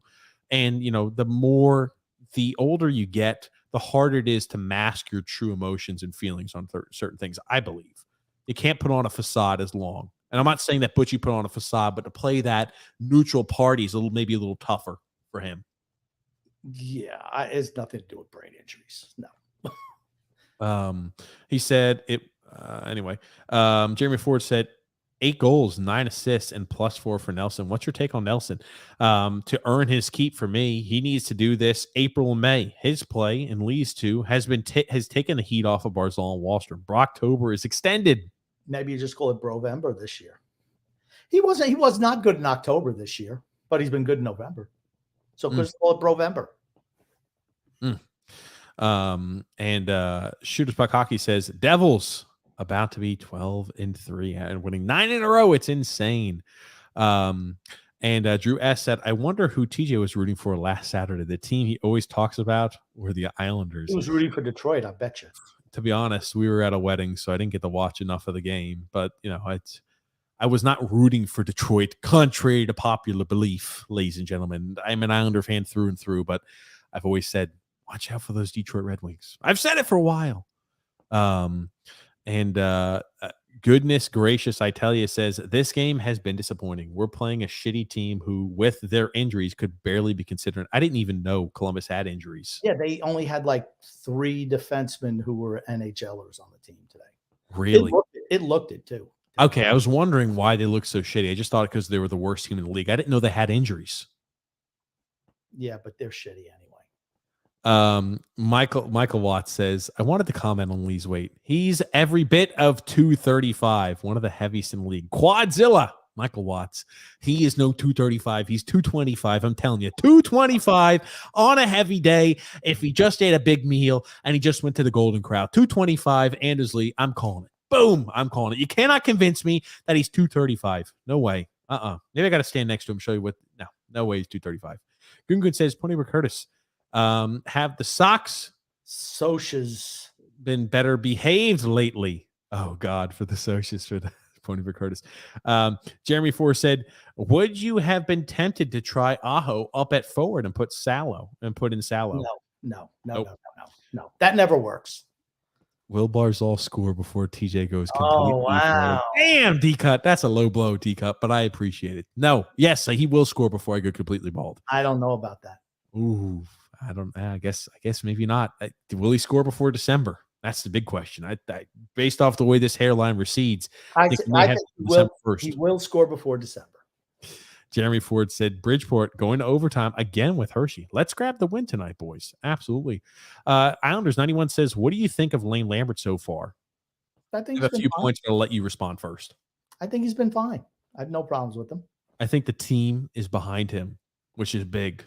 I think that he, has people are motivated behind him, which is fantastic. And I think that regarding the X's and O's, I think we're playing with more instinctual play, a little less of the structure, and with more freedom. I think certain players have elevated their game. So I like that. I like what I've seen on Lambert. But there are going to be times where we struggle because we don't have that first ballot Hall of Fame coach in Barry Trotz. I'm telling you, there will be times where we struggle. So it's early yet. But remember, Doug Waite had a better record his first 20 games as an Islander head coach than Lane Lambert will have. I'm not saying Lane Lambert is Doug Waite, but I am saying, remember, temper expectations. It's early yet. He's not afraid to mix things up, which is a positive also. If something's not working, he's not waiting 2 or 3 weeks, hoping it'll work itself out. It's like, I'm making a change. He is, and the thing, that's a good thing and a bad thing. That son of a gun is willing to go to the blender. Anytime he's like, man, I kind of don't like the way that looks. We'll just blend that thing up. Shows he's paying attention in game, though. Oh, for certain. For certain. I look at that and, there's certain reasons, I'm impressed with what I've seen. But again, it's Got to take everything with a grain of salt. He's also limited with what he can do, but just because of the talent he has. I do agree with that. It's not like we have a whole lot of guys on this team who have room for a whole lot of growth, if you know what I mean. Yeah, no, I agree with you, Grumpy. I'm trying to pull up the exact record. I'm trying to remember what that was. God almighty, what the hell am I clicking on? I'm sorry. We're going to get back to more comments. I apologize. Grumpy, comment there from Drew L. I like Lane. He just needs more younger talent around him. Well, and see, that's the whole thing. It's going to take a while. He's kind of hamstrung by what he has. I think he's doing a fine job so far. No complaints for Lane Lambert. Absolutely. Absolutely, Grumpy. Got a comment here from great job, TJ, and the ad on the ad. Thank you, Alexander. And Grumpy, another comment there by Alexander. You know who's impressed me, guys? Maybe I'll get killed for it. It's Aho. I believe he's much better than you. 100% agree with you, Alexander. He's been doing a fine job back there. He's small. He's a smallish defenseman. He can be physically overwhelmed at times. But when you're playing with Scott Mayfield as your partner, you need somebody who can move the puck, and they've worked well together. They've not been a liability out there. To me, the worst pair defensively has been Romanov and Dobson. And I think it's mostly because Romanov just isn't positionally sound at all. And I say before, Chara couldn't move, but he was sound positionally 2 years ago. Green was sound positionally. Romanov is not. And I think it's cost the Islanders at times. Did tonight. Absolutely, Grump. Absolutely. Got a comment here from the best. Ponybook Curtis says Checkers is the best fast food fry. Bojangles. Shit, Jason. That's right. Bojangles, the seasoned French fries are fantastic too. How could I sleep on Bojangles? Thank you, Jason. But I have not eaten at a Checkers, Grumpy. I've eaten at a Checkers. It's been a long time. I can't really remember. I don't really consider them fast food. I think they were a sit-down place. Or maybe, I don't know. I was in Washington. I had food at Checkers. And it didn't seem like it was a fast food joint to me. But I'm a total no-go on stuff where they put the seasoned salt in. I like my just regular salt on fries. You freaking nuts. Yeah, whatever. So just to give you guys an update, when I said, right, temper everything you see, because you never know, right? It's early. Doug Waite started his career as an Islander head coach with a record of 16-7-2. 16 wins, 7 losses in regulation, 2 overtime/shootout losses. 16-7-2. What was the record? 16-7-2. Doug Waite off to a better start than Lane Lambert will be off to. But again, right, there will be times where Lane struggles and the team struggles. But we're off to a good start. 16-7-2. The record for the Islanders in the first few games under Doug Waite. And you're seeing the whole league is jumbled up for the most part. Everything's real close. A lot of confusing, results early this year. But it's October. A lot of fake hockey's played in October. Jeremy Ford, Grumpy. I like Lane. He's not stubborn. He'll tinker with things to make it work. Absolutely, Jeremy. Yep. Slap the living mess out of people who hate waffle fries. Put some respect on a waffle fry, says Drew L. I hate waffle fries. All American fries in Massapequa, says Want You to Sigh. Okay. I've never had them. Can't comment on them. Have I? I think we're talking just like national fast food things. Yeah, I was about That's to say. regional. That's regional. Freedom from Adventure says, holy crap, Sorokin could have had his throat cut open. Like, yep. Truck. Absolutely.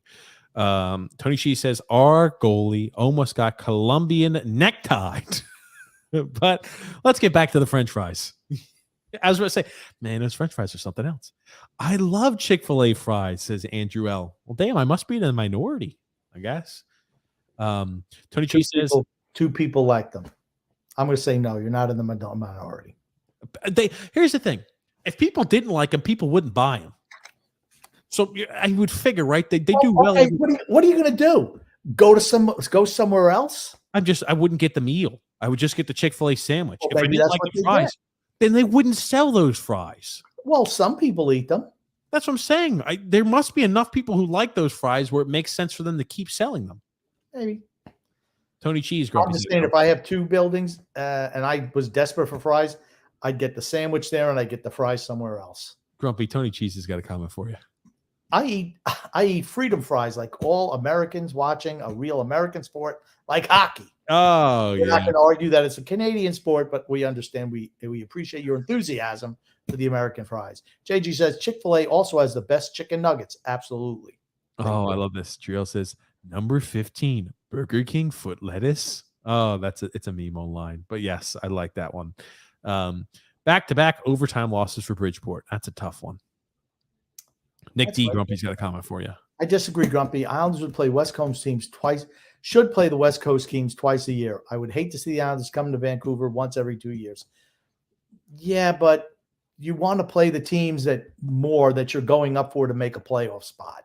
I agree. It would make the rivalries more juicy too. Yeah, it used to be way better back in the day. It used to be way better when you played the Rangers, 6 times a year. You get some hate up for a team like that. 3 times a year. What does that mean? Nothing. Columbus. How do we get Columbus 4 times a year? Man, our scheduling, we just got screwed in the schedule. We're playing the worst team in the NHL 4 times this year. How dare they do that to us? There can be no complaints about the schedule for us this year. None. Yes. Andrew L said, "My God, Lee cannot skate at all." Well, no, he's removed from ACL surgery far enough where he's going to be one of the fastest skaters on the team again. He is what he is. Tony Cheese says, "Seems like our team can't hit the net for shit. So many missed shots, especially against the Coyotes." Yeah, we had so few shots against the Coyotes. Yeah. Missed it. They blocked a lot. We missed a lot. Not good. Puerto saying, "Boys, the Miller kid's done nothing, absolutely nothing to show proof he's grown as it is." Yeah, again, we're not going to comment on that anymore. We kind of shared our opinion on it. I think it was, for what we know, limited knowledge on it. There's nothing else I think we could share. Our opinion means nothing, but simply what we think of something, about very short. Our opinion means absolutely nothing on that. Good gracious, I tell you, Wally hasn't been good, but if we're going to play the kid, why not on the power play? Good question. Yeah. That's the one thing he does really well, right? He puts the puck in the net, but hey, not putting him on the power play anymore. Okay, sure. Rob G says Detroit back to its losing ways. They lost to the Rangers 8-2. 8-2. Gungun said, "How come it's hard to eat just one potato chip?" That's a good question. It's almost impossible to eat one. As a matter of fact, I will say it's impossible to eat one potato chip because by the time you get that, it's gone. Ooh, have you ever gone to one of these places called a Buc-ee's? No. We drove through a Buc-ee's and we were driving to Florida or to Georgia. It's one of these gas stations. I kid you not, Grumpy. There is over 100 gas station pumps, over 100 of them. And it's like an attraction almost as a gas station. Everything is pretty relatively cheaply priced. And you look at like the stuff they have inside. It's almost like a supermarket. You go in and have a supermarket of things like it's called Buc-ee's. I got myself a little Buc-ee's shirt. I'll show you what it is later. I got to make sure I wear it for the next show for you, Grumpy. Oh my God. Nick D said, because you know what, Grumpy, when we're in Dallas, maybe we'll try to find a Buc-ee's. Nick D said, because I have to give you, or I have one because if I give one to you, I have to give one to everyone else. Thank you. I'm gonna let you read a few because I guess I'm having a damn brain fart right now. Helen Yeller says cross-check clean hit. That was on the Pellick shot. Bad penalty, but Grumpy is right. That's about that thing. Hey from Front Row Productions. Nice ring. That's a little Washington Capitals Stanley Cup championship wing. It's really nice. And there you go. By the way, Phil has been absolutely hating on Aho. Meanwhile, we're like 7-2 with him. Like Phil, I don't know. Maybe his shirt is buttoned up too tight against his neck. Are you saying it's cutting off the blood supply to his brain, Grumpy? That's what I'm not saying that. I don't know. Maybe it's just a little. You're intimating that, Grumpy. A little bit too tight. Maybe he's not getting enough oxygen to feed his brain. Also, Phil was saying Bo Horvat is going to be a future Islander.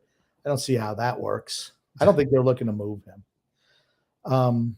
Next comment, please. Oh gosh. -1 for -1 for the Great Bailey, says Vinny Smith. He was invisible today too, wasn't he? Oh, wasn't he? Did you even hear his name mentioned? Did you see him make any plays? He does nothing. Useless. Oh. Nick D says I was excited to celebrate Pajot's birthday. That's why they suck tonight. Yeah, I just found it interesting that I don't know how Brendan knew this, but none of them were responding to early morning texts. It was their first time in New York. I guess they had fun, or maybe not. I will tell you this. If we lost today because our boys were too busy out there getting obliterated and hammered, yikes. That's like Florida with freaking that joke of a coach when they Okay. went out there. Go ahead, Grump. I don't think that's what they were intimating. They were saying he had 15 friends come into town, and they were not responding to the. He didn't say the Islanders were out. Okay. That's not what JG Pageau. Sorry. That's what I had taken from that comment. Vinny Smith said the line killer. Line killer Bailey. That's what he is. He's just a line killer. Goon says, will the Rangers game be the high point of this season? No. I don't think so.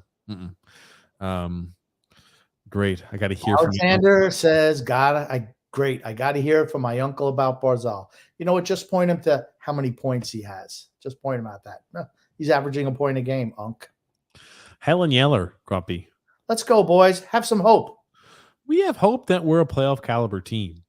I just far cry from a Stanley Cup contender, which is what it's all about. Declan F, Grumpy.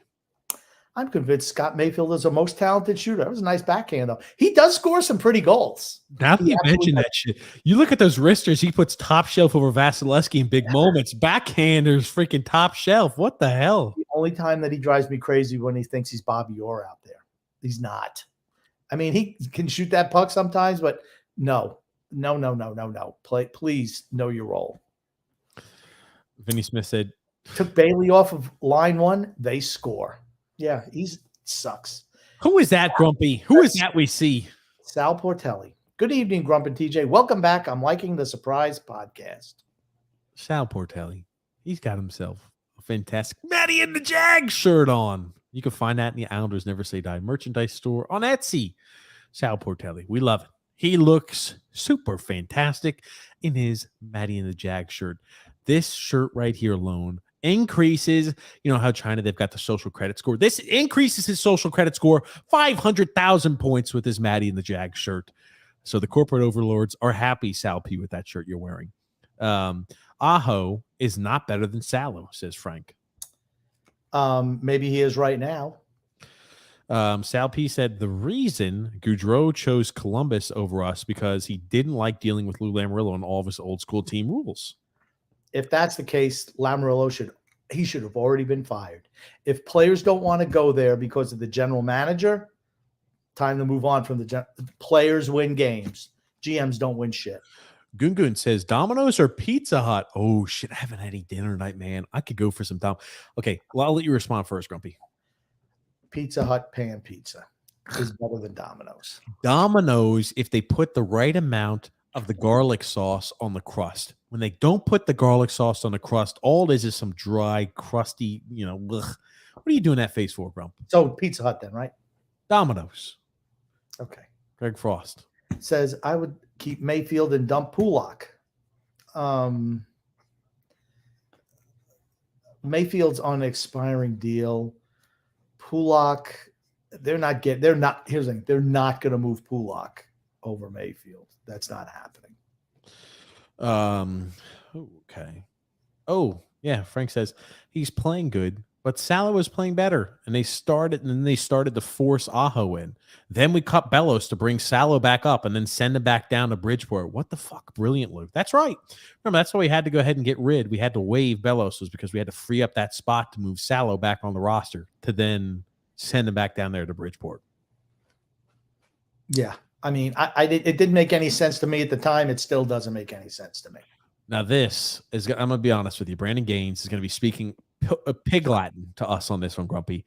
And I'm happy he gave us some of these analytic words, but I'm happy he broke it down in layman's terms because it's like speaking it's like speaking pig Latin over here.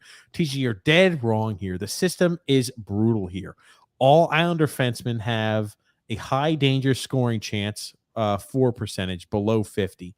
Not protecting their front of the net and not generating anything in front of the opposing net. This is not a recipe for the team to succeed. Not to mention Pellick and Pulak have a goals for percentage above 50. Not much good coming from our back end. To me, this is a system issue that needs fixing. One winger isn't fixing this. So Okay. I think what this means, Grumpy, I'll let you respond. I think what this means is our defense is giving up a lot of high danger chances to Which score they are. against. Which they And I are. think they are. And our goaltender, being the Vezina caliber goalie, is the only thing that keeps us from surrendering those goals. And we're not generating a lot of chances with our defensemen. So, but we have the Vezina goalie to rely upon. Yeah. You know, He has to try to generate offense by engaging the defense. So you're going to have those lapses coming back. It's just, you got to rob Peter to pay Paul. Yep. Oh, let's see here. Sorry, people are not big fans of Domino's. They like freaking Pizza Hut more. Well, Pizza Hut's better than Domino's. No, I mean, Domino's is good. okay. I mean, if I was starving, I'd eat Domino's. But if you're going to ask me which one I'd rather have, it'd be Pizza Hut. That's all. Helen Yeller says Columbus looked better last year. I agree, but I didn't know they had so many injuries on the back end. How could they not look better last year? They're so bad this year. Yeah. Randy Gaines said the fact that this team has given up 3 goals to freaking Columbus Blue Jackets speaks volumes of how poor defensively this team is, including the fossil fourth line. Fossil line. That's true. And Alexander says, how long do you think before Johnny Gaudreau wants out? You can't move that guy. I mean, I just can't believe he signed there. It made no sense at the time. It makes even less sense now after watching him play. I'm like, dude, what were you thinking? Did no one else want you? The Devils wanted you. I just don't understand it. It was baffling to me at the time. It still baffles me. I don't get it. Helen Yeller, Grumpy. They were actually decent, really streaky with Line A Voracek. Voracek was elite last year. Yeah. Okay. Well, that makes sense as to why they were in some games. James F said, guys, you keep saying how bad Columbus is. If that's the case, then we should be winning by 2 or 3 goals. James F. We should have been winning by 2 or 3 goals. James F. Now you got it. Now you're on the same page. Exactly. We should be winning by 2 or 3 goals against the worst team in the NHL, but we take them to overtime. Like he said, good evening. I was wondering what stickers are on the Islanders' helmets. They're not UBS emblems, and the Islanders are playing like poopy the last 2 games. I'd say the last few games they haven't played well, but we've had some big game heroics. Yeah. I'd say the last 5 games we've not played well. Calgary on a 7-game losing streak. I think we got fortunate to come back and beat them. I don't think we played great against the Rangers. We got handled by Detroit. We got handled by Arizona. And I don't think we played well tonight against Columbus. Yeah. Why did Gaudreau not go to New Jersey? They had the cap space in a younger team. I don't know, Brandon. It's a good question. Maybe I would say because it's New Jersey, but then he went to Columbus. Helen Yeller, Grump. Bailey played bad. Lee played bad. Team has no balls tonight. Bailey's invisible. Bailey. I think Scott came up with that one. And Lee, unless he's scoring goals, he's invisible too. I mean, Michael T saying, how is it possible that Barzal doesn't have a goal yet? It's freak luck. It's freak luck. It's not like he hasn't been shooting the puck. Goon Grumpy. Gritty win or mere luck? Today, I'm going to say in between. I don't think it was mere luck, and I don't think it was gritty. I thought we were just better than Columbus. Can I pick a third option where it says Columbus fucking blows? That's what I would pick. I mean, like, I don't think it was luck. I just think Columbus is that bad. We should have dominated that team, and we didn't. But we still got the win. We got 2 points, right? It's all about how many points you're able to get. But, I wouldn't say we were lucky to win that game. Ariel C said, cannot go in overtime against this awful team. Yes, that's right. And I think we were still even fortunate to beat them today. But I think we were a little bit fortunate. But I think we're just miles better than that team. Yeah, we got the 2 points. Who cares if they get a point? Doesn't matter. Yes, they're not going to have a chance for a postseason spot. And seeing what they rolled out there in overtime, I'm sorry, you can't play without a defenseman. When Boone Jenner is your defenseman, you're in trouble. I don't think he's not even a defensive winger. And it looked it. He's terrible. Who out of that line combination plays more defense? Boone Jenner, Johnny Gaudreau, or freaking Patrick Laine? Which one do you think is more defensively responsible? I want to say Gaudreau is probably the most defensively responsible of those 3. Laine's last. He's awful. And he was the guy that was trying to come back and play a little defense. And Boone Jenner is, that's close. That's neck and neck for who's the worst. Gaudreau is probably the best, but I don't think he even cares. He's like, I'm just cashing my check. I'm just happy my wife's happy. My Happy wife's wife, happy happy, life. working in Columbus Medical Center or wherever the heck it is. Good for you. Hope you're happy. Jewel said, I don't want to say it, but maybe, just maybe, you guys messed up by letting me get Justin Fields. He sucks. Keep him. Then don't say it, because that's not the case. Rogue Gamer says, let's go. No, he's talking about, I just think Justin Fields had a lot of rushing yards. He's not going to be having 150 rushing yards and 1 or 2 rushing touchdowns a game. I just think that's not like sustainability. That's not sustainable to expect from Justin Fields week in, week out. No. Eve L says, does Lou sign Parise again if he scores 35 points? He shouldn't. Why do we want to continue to sign these old guys? It makes no sense. Yeah, and Lino was holding Parise for a while.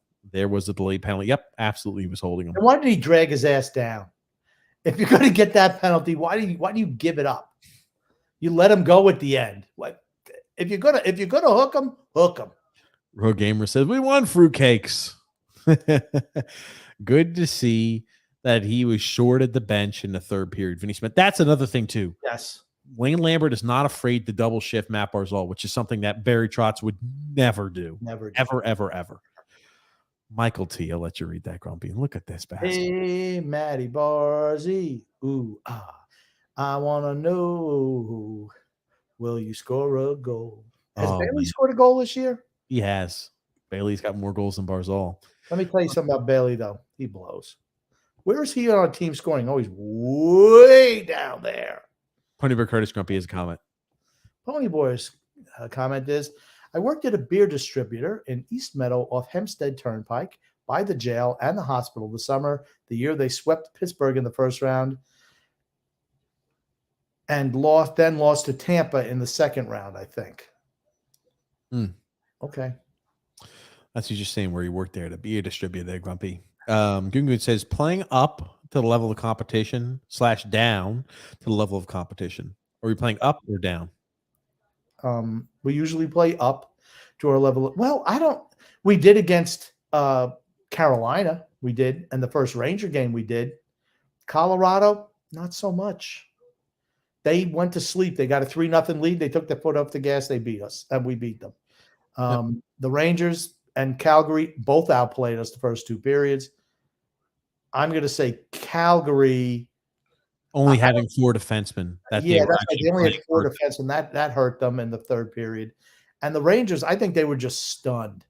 I thought they were stunned. I think the Rangers haven't had a great start to the season. They have not. Shesterkin hasn't been playing at the Vezina. I'm not saying he's playing poorly, but he's not the Vezina winner right now. And their power play hasn't been scoring hasn't been getting a shit ton of chances and haven't been putting the puck in a lot. That's what's hurting them. And you want to know something? They're only 3 points behind us in the standings. You see what I mean? That's what I'm saying. They played shitty, or we consider they played shitty. They're only 3 points behind us in the playoffs. Yes. Everybody's bunched up. I mean, everybody's bunched up. The only teams you can say are, wow, really good this year so far, the Devils and the Bruins in the Eastern Conference. They've both been stellar. I think we have a chance to separate ourselves from the pack early right now, but I think that later on we're going to see ourselves dropping.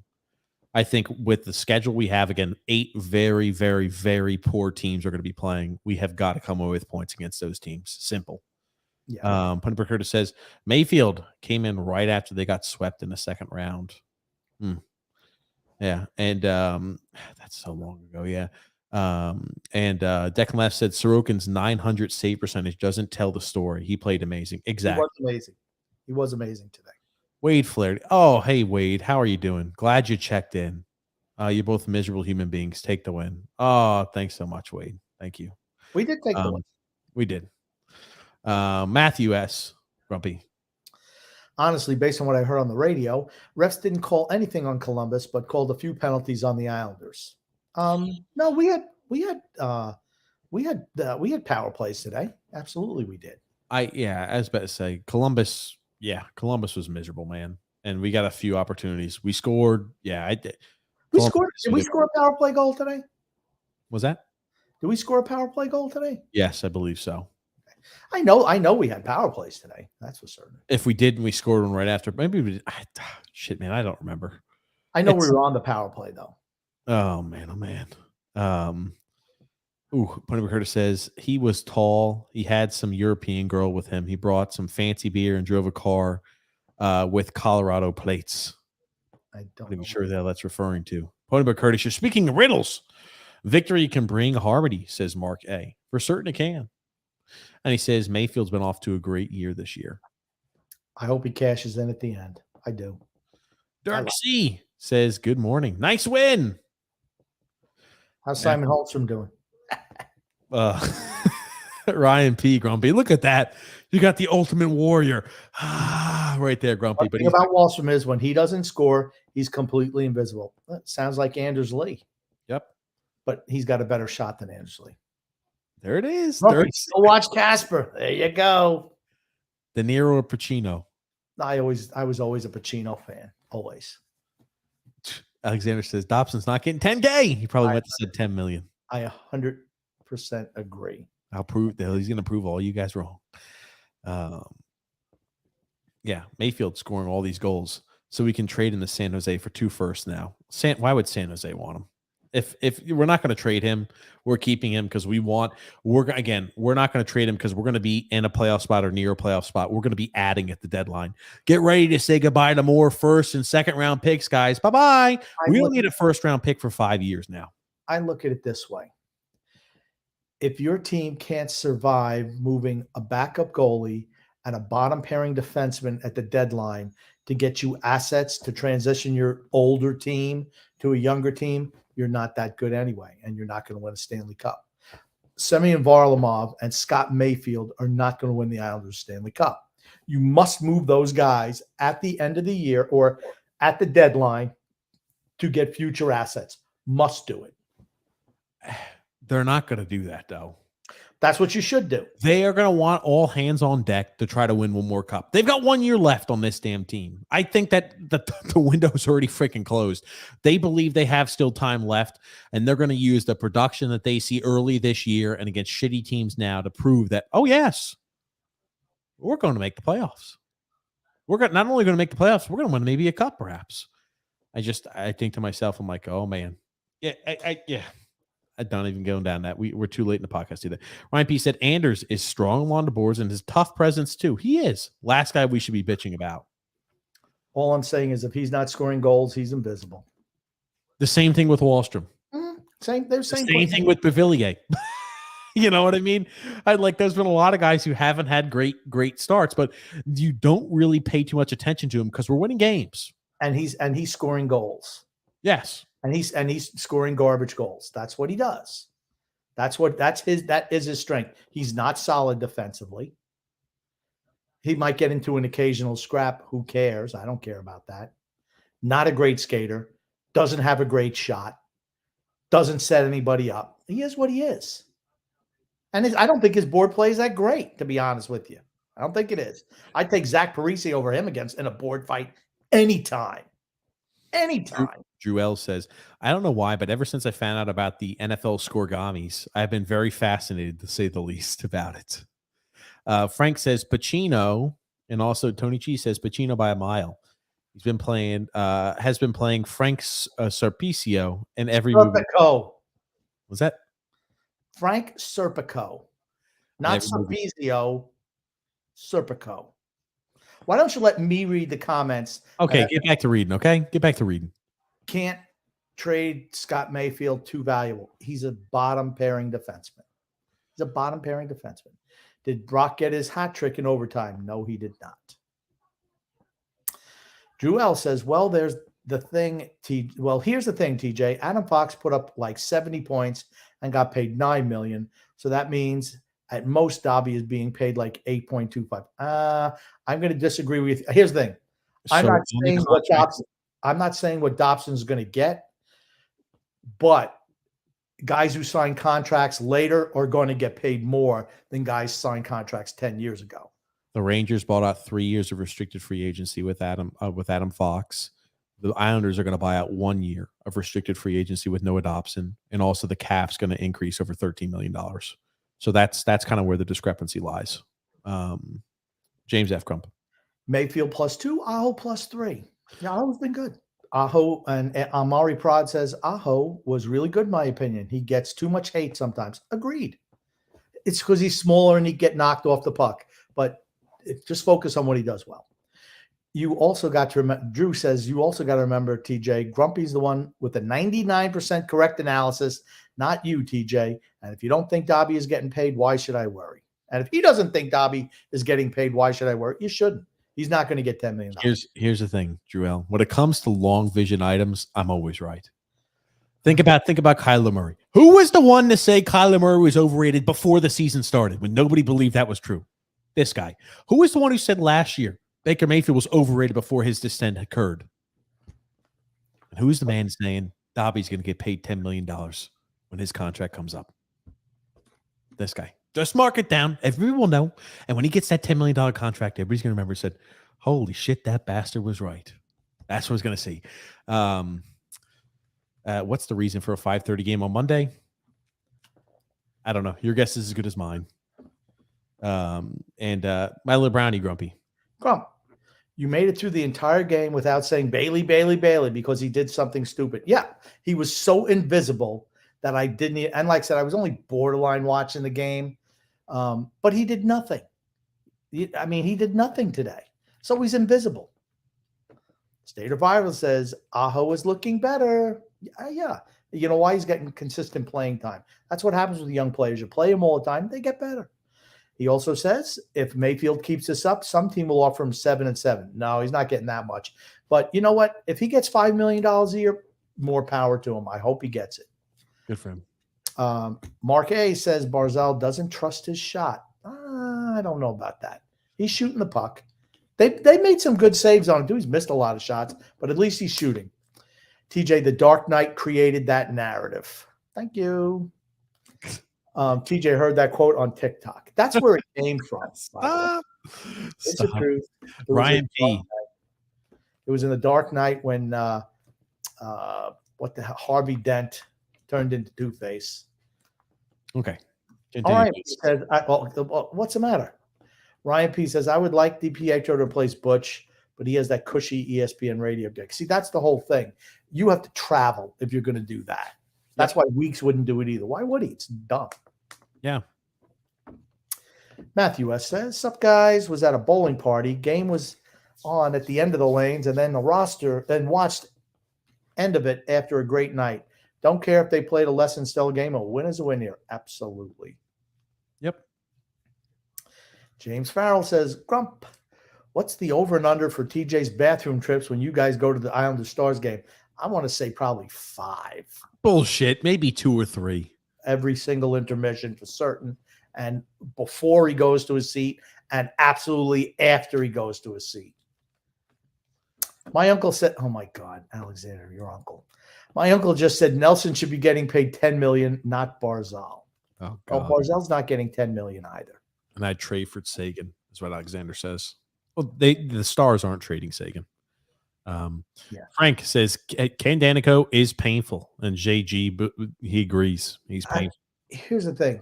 Ken Danico sounds like if a caveman just learned how to speak the language at hockey. He's like, I don't like a caveman. That's what I think of when I think of him. Oh, shit. I like Danico, but that's what I think. Ryan P says Tarasenko has 34 goals and 82 points last season, expiring contract. Why wouldn't we want him? Because he's 31 and he's going to leave at the end of the year for greener pastures. And you don't want to be giving up first-round draft picks for guys in their 30s. Rob G agrees. After this cushy schedule, we should be in the top 3 spots of our division. Absolutely. We're there now. There's no way we should move down. We should continue to move up. It's a very easy portion of our schedule. We've got to come away with points. Yeah. Sorokin is a top 3 goalie. He really is. Absolutely is. Gungun says, a golden idea. Should we do a show giveaway? The winner wins the toilet seat seen on my profile picture. There it is. You get a free toilet seat from Gungun. I'm not sure how he's going to ship it to you, but he's going to get it. Maybe he'll hand deliver it. There you go. Ryan P. Grumpy. Read the details, Grumpy. It's truly brutal.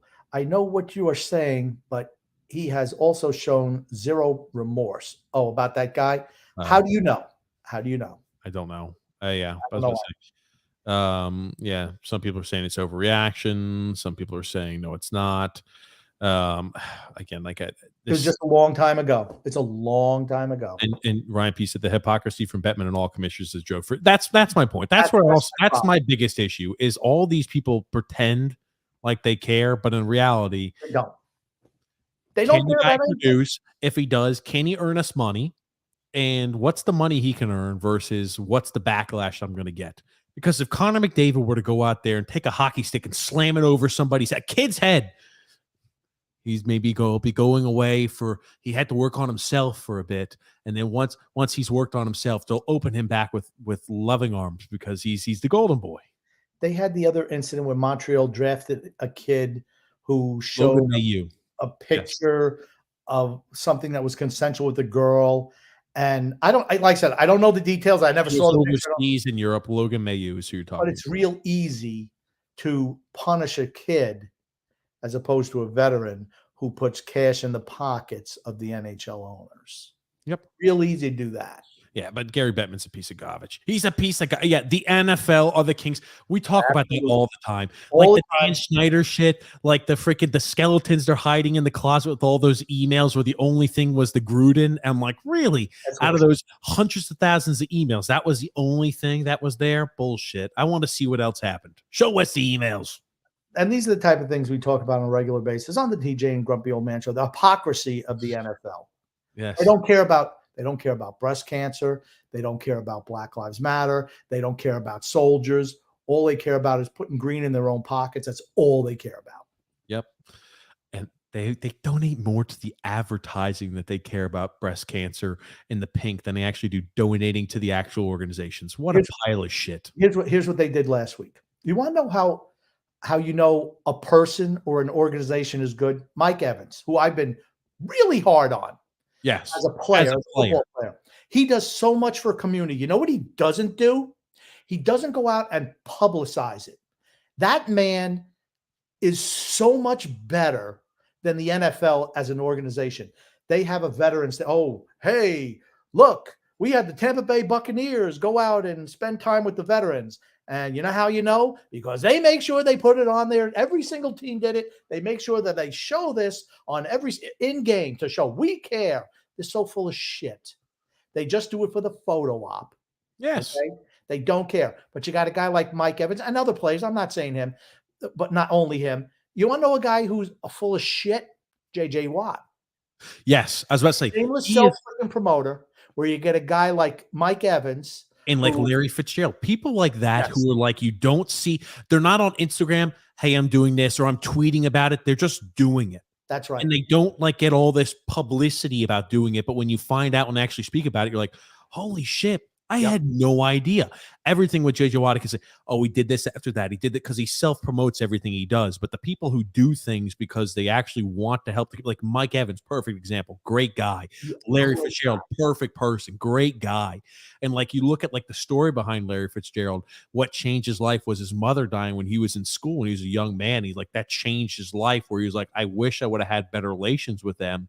And it completely changed his outlook on how he wanted to treat other people. Like great people like that. But I cannot stand people who try to publicize everything they do is great. I have so much respect for guys like Fitzgerald. And there's 1,000 of them that we don't even know about. Those are the guys that I have respect for. I have zero respect for the NFL when it comes to that. Absolutely none. When they pretend like they care about Black Lives Matter or they pretend that they care about breast cancer, man, they can't help but roll out that breast cancer thing out every October, right? Hey, buy our pink merchandise. Man, there. Buy our merchandise. 10% of the proceeds go to breast cancer. They're full of shit. They're just lying. They're lying to you. It's all to line their pockets. That's all they care about. And one more thing, because we're going to get off. This is more what we talk about tomorrow, but I'm sorry. A lot of these comments have come up and we're not going to ignore any comments. You know, it's kind of who we are. We'll talk about anything and everything, but they spend more money on the advertising than they do for the actual donation to the pink. You know what I mean? Like they could very easily say, we're not going to advertise about it. And what we're going to have the people do, the announcers, when they come on, they could just do a little snippet after the commercials. We don't need to have the actual commercial time no, absolutely not. I'm sorry. Let's move on. How about those Worcester Railers? I They're off just, to a pretty good start, the two, I think. I just like to name the Railers. I'm sorry. Different Mind says, how are these Devils at the top of the standings? They deserve it. They're playing better than anybody else in the division. They're good. Long Production says, Grumpy, you got a comment for you. I have to watch games online on websites sometimes, and sometimes they only have the Islanders broadcast. If I was a fan of another team and listened to Butch, it would be horrible. I think just this year he's just really hard to listen to this year. That's all. Matthew S says Wawrinski injury is a massive bowel movement. It's a massive blow for that bowel movement. How the hell do you get bowel movement out of blow for them? Why don't you just let me read the comments? Good, Grumpy. Goon says, I wonder if Anders enjoys why. substantial bowel movement. Would his weight go down to 225 or lower? No, he'd probably be down more closer to 240 after a big BM. So I'm trying to multitask the comments. Don't do it. Don't do it. Don't worry. I'll do the reading. You can do everything else. Remember Roy Rogers, Grump? Yeah, man. I used to like Roy Rogers. Real roast beef sandwiches. Good stuff. Goon says, Nathan's are my favorite fries. Okay. I just don't like Nathan's hot dogs. They're just too greasy for me. Michael T says, Five Guys Cajun fries are the best. No, I don't like them. They're always undercooked and shitty soggy fries. Different X minds. Are you guys still doing TJ and the Grumpy Old Man show? Yes, that's on Sundays and Thursdays. But TJ had some visitors, so we were unable to do our show for a week and a half, either show. Yes, but we will be going to the show tomorrow. Yes. McDonald's and Wendy's fries are really good too, says Matthew S. If cooked properly. Got to be cooked. Frank from Empire State says, TJ, did you really badmouth Lee just now? Look at his stats. It's not about his stats. Tony G says, Drew uses his parents' physical abuse as an excuse to lash out against people like me. There you go. Look at this. Jewel says, the best thing about Buc-ee's is that Bucci's? No, it's Buc-ee's. That was the gas station place. The best thing about Buc-ee's is the pulled pork sandwiches. Those things slap harder than my parents' belt. Dude, their pulled pork sandwiches, man, Grumpy, it's great. I had a breakfast burrito with the pulled pork. Dude, it is delicious, Grump. Can I make a suggestion? Yes. You should read those comments before Tony's comment, because then they're out of order otherwise. Now it makes more sense. That's it, Grumpy. Just get ready to get through the show. I'm abusing you tonight. I'm taking young abuse. You know how they say I give you elder abuse? I'm taking son abuse over here. Okay. What can they do to get Bailey to play better? Please tell me he has another gear. Yeah, it's just lower than the one he's at right now. Goon says Anthony B has also done diddly thus far this season. Very true. There's only been a handful of guys who played well. Parise, Palmieri for some stretches, Lee chipping pucks in, Nelson, Bavillier, Dobson, and Sorokin. Ivan D says, how about a goal from Matt Barzal? I mean, really, it's coming. It's coming. I wouldn't worry about it. Pizza Hut is dog shit, says Andrew L. That's probably a guy who's going for Domino's. Well, if you read that next comment I popped up, Grumpy, and you're still looking at, you'd see it says Papa John's is better tthan all those chain pizzas. Okay, yes, like that. I'm trying to see here. I'm trying to get through. Has Bellows had any points with Philly yet? I don't know. Out of sight, out of mind. Yep, absolutely, Grumpy. I'll let you read that. I'll look at it. Drew says, so TJ, remember when I said I was going to make the playoffs in fantasy football? Well, so far, not only have I seemingly backed up that talk, I'm currently the freaking number 1 seed. He's the freaking number 1 seed. Okay. Bar Rescue or Kitchen Nightmares? Ooh, that's can I just comment on Drew's thing? Yeah, currently he's the number 1 seed, but currently I have the most points in the league. Okay, why are you worried about fucking fantasy, Grumpy? I'm just talking about what Drew's comment was. That's all. Get your ass paying attention to the comments. Bar Rescue or Kitchen Nightmares? I like Bar Rescue better. I don't like the guy in Bar. I don't like the guy in Bar Rescue, but I like the concept of Bar Rescue better than Kitchen Nightmares. Because I do not like thinking How could you fuck up a drink? But like when you see people screw up the food you eat, it kind of gives me like, oh man, that's how they're But I preparing. don't. Here's the thing: I don't eat at those places. So I just look at Bar Rescue and I just look at the people in the bar. I'm like, man, they're all borderline alkies anyway. So Frank Hay. Hey, gents, Islanders showing me guts. This game was a loss last year. I don't know about that. Pelican Pulak, also, Frank says, have been trashed. They've not been good. I agree. I think they should split them up. Put Pulak, who's a better defensive player than Dobson, with Romanov, and put Dobson with Pellick. That's what they should do.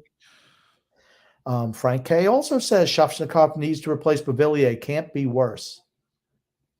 Yeah, I don't know. Frank of Empire State says, TJ, who gives a flying F what Dauber makes in the future? You're wasting too much energy on this, LOL. He's doubling down on this. This is the reason why your team is in poor cap situations, because you have fans, general manager.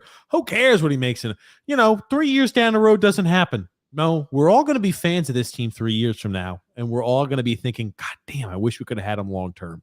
CJ Grumpy, Lupin Ranger, Red Lupin Ranger, Grumpy, your favorite Power Ranger. Danico always sounds like he has cotton and syrup in his throat. Interesting combination. Maybe it's cotton candy. Drew L says Sorokin is greater than Choke Sturkin. Very interesting. Igor scared Sturkin is 1-7-1 against the Islanders. Islanders own him. Wow. I didn't know, because I remember Georgiev always used to play against us. Yep, Georgiev always did. CJ also says Barzal isn't worth $8 million a year as he is right. Isn't worth $8 million a year as he is right now. He's going to be making $9 million. We have players, Dobson, Mayfield, Nelson, and a few others deserving of Barzal's contract. All right, let's not go that crazy. Barzal needs to score and needs a winger for him and Wally. I won't disagree with that. Frank Kaplan says John Cena is amazing with Make-A-Wish. He absolutely is. But then the WWE started pushing that narrative also. And he doesn't push it. They pushed it. He doesn't push it. Yep, I was about to say, like John Cena, from everything I see, is a very nice, down to earth. He doesn't push what he does. WWE does. And like we always talk about, the Islanders are critical of the play on the ice, but all of those people are great people. And that, when it comes down to it, that's the most important thing. We're going to be upset if they don't win for us, but like as a human to human level, they're all great people. Yes. Frank also says Barzal is a point-a-game man without a goal. That's amazing. Here's the thing. All he has to do is create. It doesn't matter if he is a guy finishing, if he's setting it up, if his magical play is setting up for someone else putting in the net. John M. says, Grump, Auburn gets the first win for Coach Cadillac. War Eagle, baby, beats the Aggies. Man, talk about a disappointing team, huh? I wonder if Jimbo Fisher, I think he's on the hot seat. They're 3-7 this year. Auburn's been disappointing, but man, oh man, Texas A&M. I think in the preseason poll, they were ranked 6th. Yikes. TJ says, Timo Meyer, please. I believe he'd be a perfect fit with our players. We should go get him now, as the Sharks might be listening for calls on everyone not named Hurdle.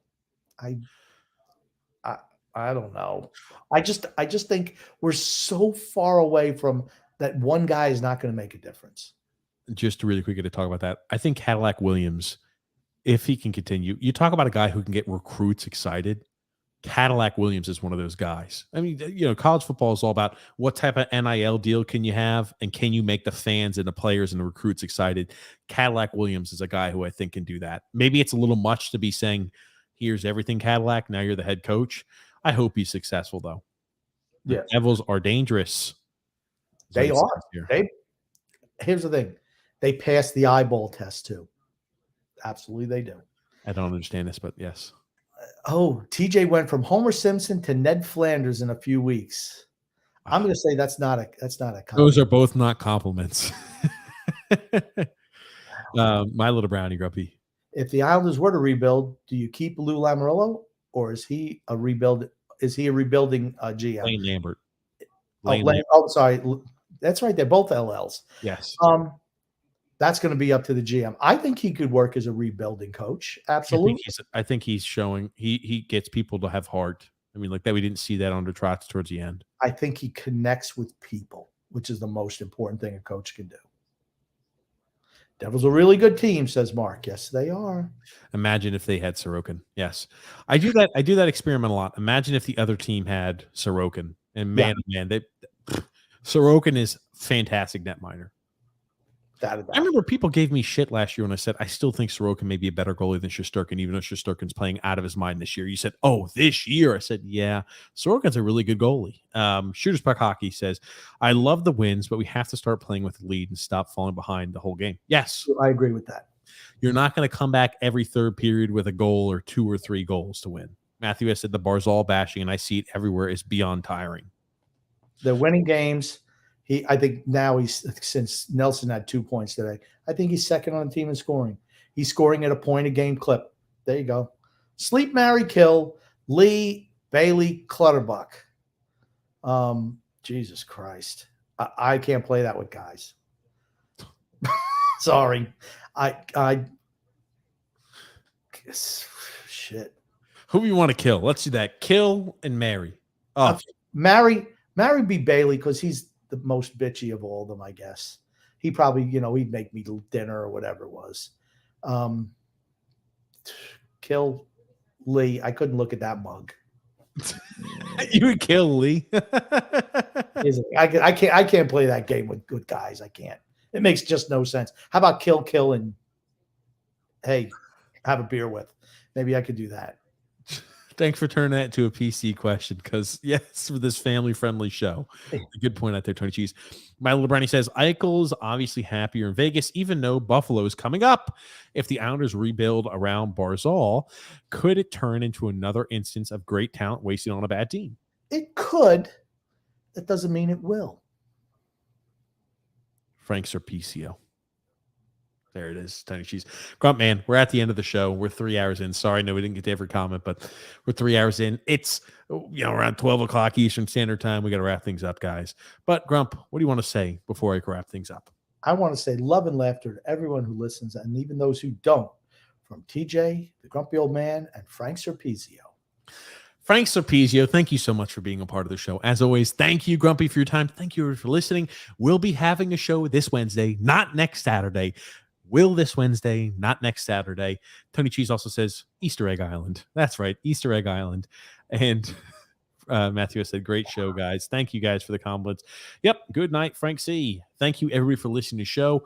Thank you for taking this time with us this Saturday evening. We're glad to be back. Thank you guys for always being here, talking some Islanders hockey with us. And thank you again, as always, Grump. My pleasure.